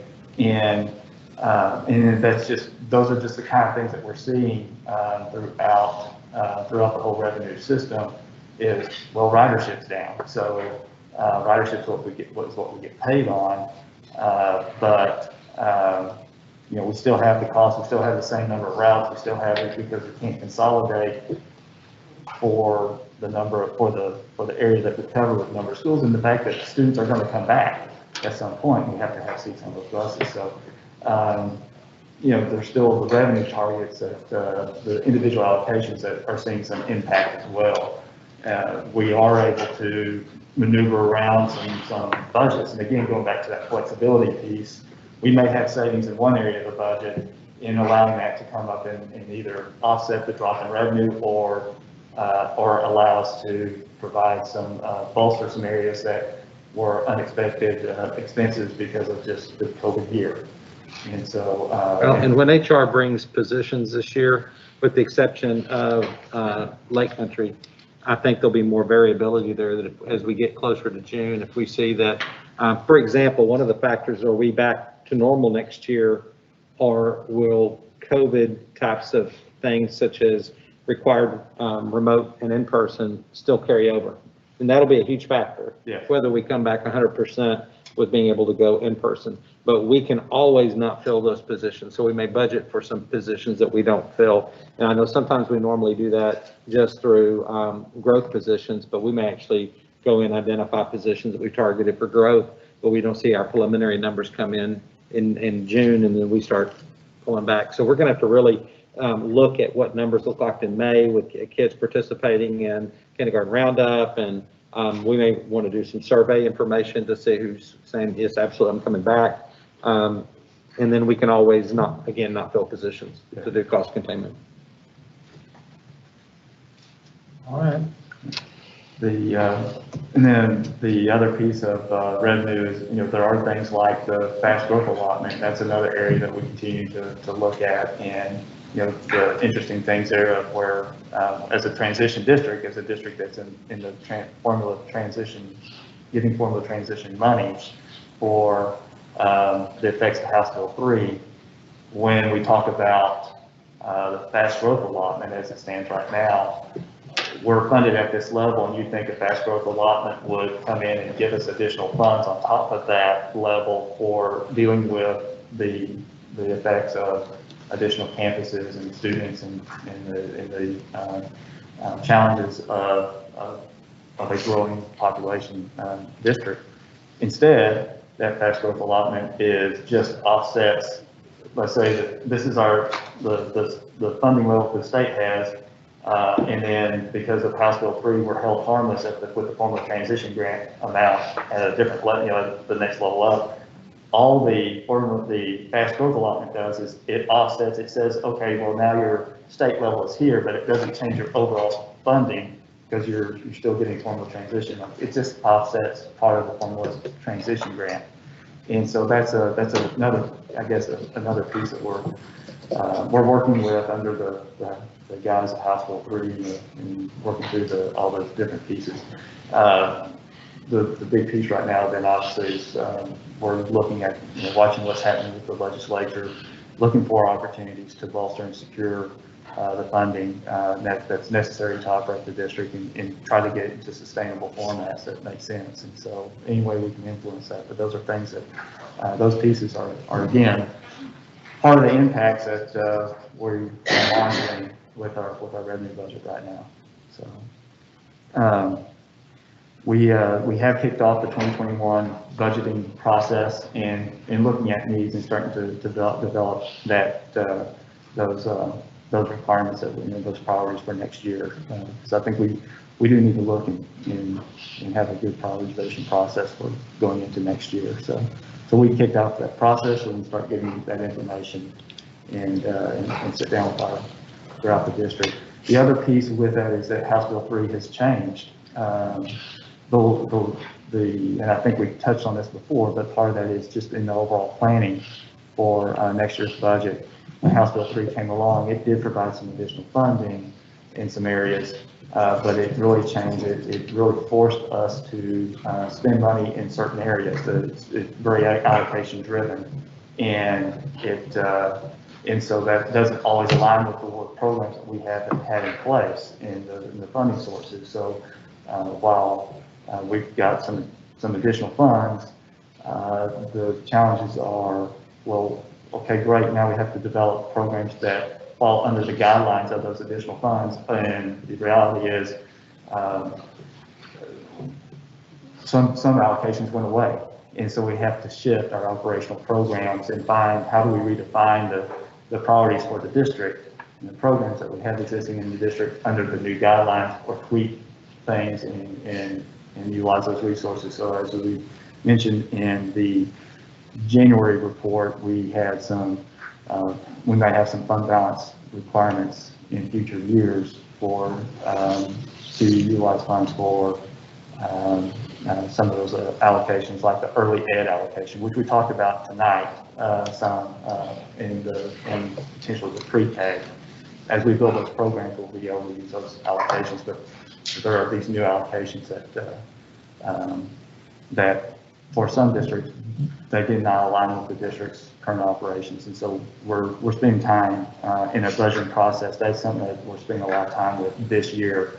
That's changed our budgeting that we've done in prior years. It's not just about taking what we've had and redefining it as the priority and moving forward. It's okay, well, now we have to look at how does it fit in with the new funding structure. And so there's a few extra steps, and that's why we kicked off and really started in on this process at this point. So anyways, from a general fund standpoint, like I said, just want to touch base there. On the child nutrition fund, we noted some information there. Again, some COVID impact with the being in a remote operation and having a number of students in remote. Our meal count is down, just like on the transportation and ridership being down. Well, in the child nutrition fund, we're seeing meal counts down, and I can tell you that the child nutrition department has reduced or not filled positions that have been vacated along the way in order to keep our fixed costs down as low as we can. But we are still expected to operate in a loss this year in that situation. So about what we did last year, target is potentially about a $600,000 operating loss for the current year. Good news is that the USDA has, through the Texas Department of Agriculture, has provided emergency closure cost reimbursements. And they just announced this a couple of weeks ago. And this is for specific to the closures and the effects of that during the spring months of 2020. So it's last year's cost. It has nothing to do with what we're doing this year, which is great because that means maybe somewhere down the line we'll get some additional monies to reimburse for the challenges that we experienced this year. But for last year, it's about a $430,000 reimbursement, and that will come in and be recognized in this year. So that will help offset some of those, some of the costs and some of the losses that we're anticipating this year. Also, on that same note is our fund balance.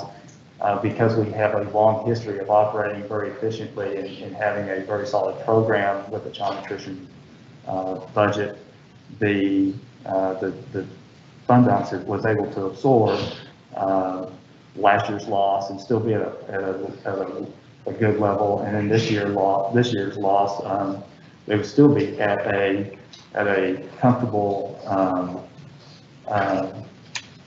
comfortable level for as far as a reserve or fund balance to handle potentially another year. But that, I mean, obviously that will, if we have another year next year like this year, we get down to a level that we don't feel comfortable with. But right now we're at a good place, and even again this year ending with a $600,000 loss, it's still at a financially stable level that we can be, feel comfortable with. And so right now, again, no need to panic, but we just want everybody to be aware of that they see challenges there as well because of COVID.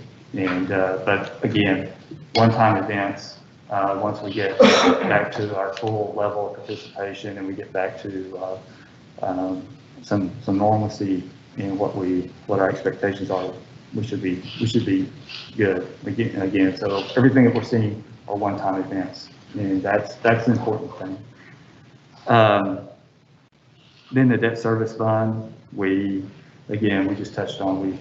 It seems everything's looking on target there. We did do the budget amendment that took care of our 2020 C refunding bonds. So if there's any questions on any particular areas of the budget that you'd like additional information, we can definitely get that to you. But we just wanted to touch on an overall quick look at where we're at right now. All right, thank you, Rob. Thank you. That concludes the report session from 5 o'clock. We now move to page 161 in the routine monthly reports. Are there any questions on those? None. We'll move to item 9, page 237, to review the 2021 board planning calendar. Dr. Chadwick. Yes, sir. Upcoming in the March meeting is the instructional materials proclamation for 2020. You'll also receive the first report from Human Resources for the additional staffing report. So we'll start talking about those numbers that I mentioned earlier.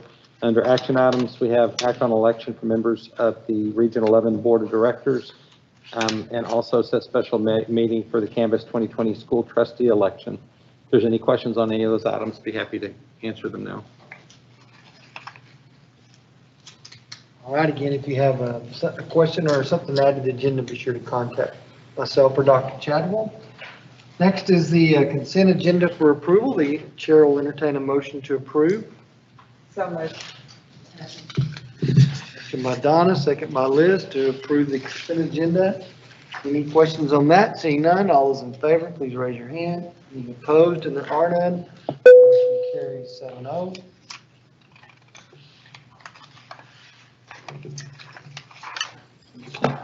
Or I would just like to, again, just board president announcements, just thank you all for all you've done, and all the leadership team and everybody in this room has done.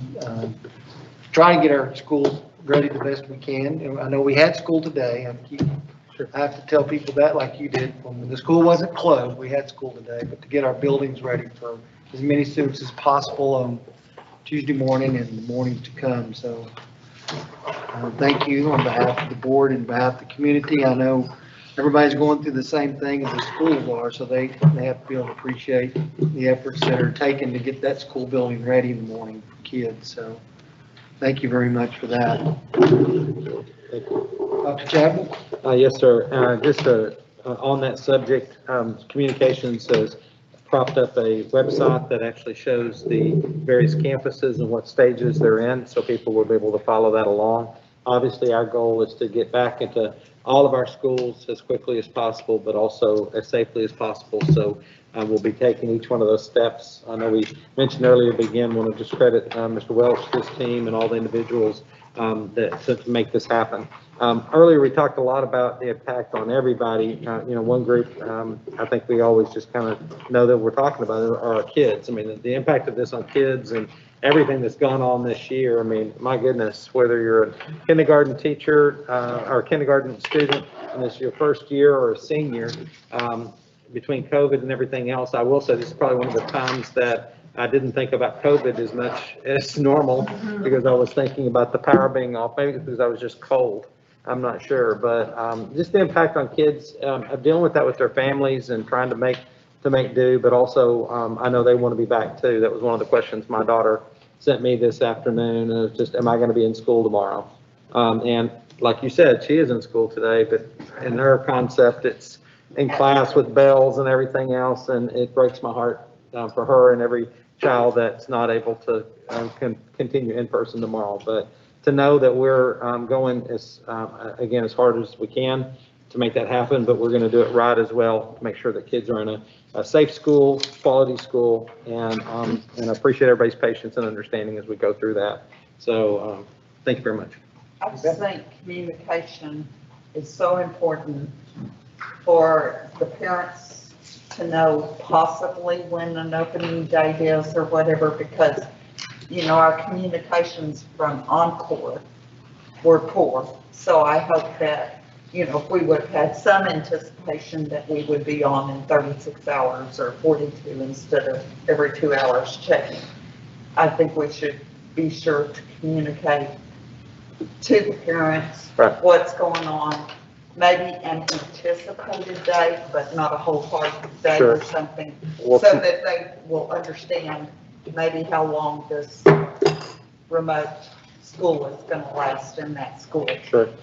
Tomorrow, we will move up the timing of communicating that until about 1 o'clock for schools that are outstanding.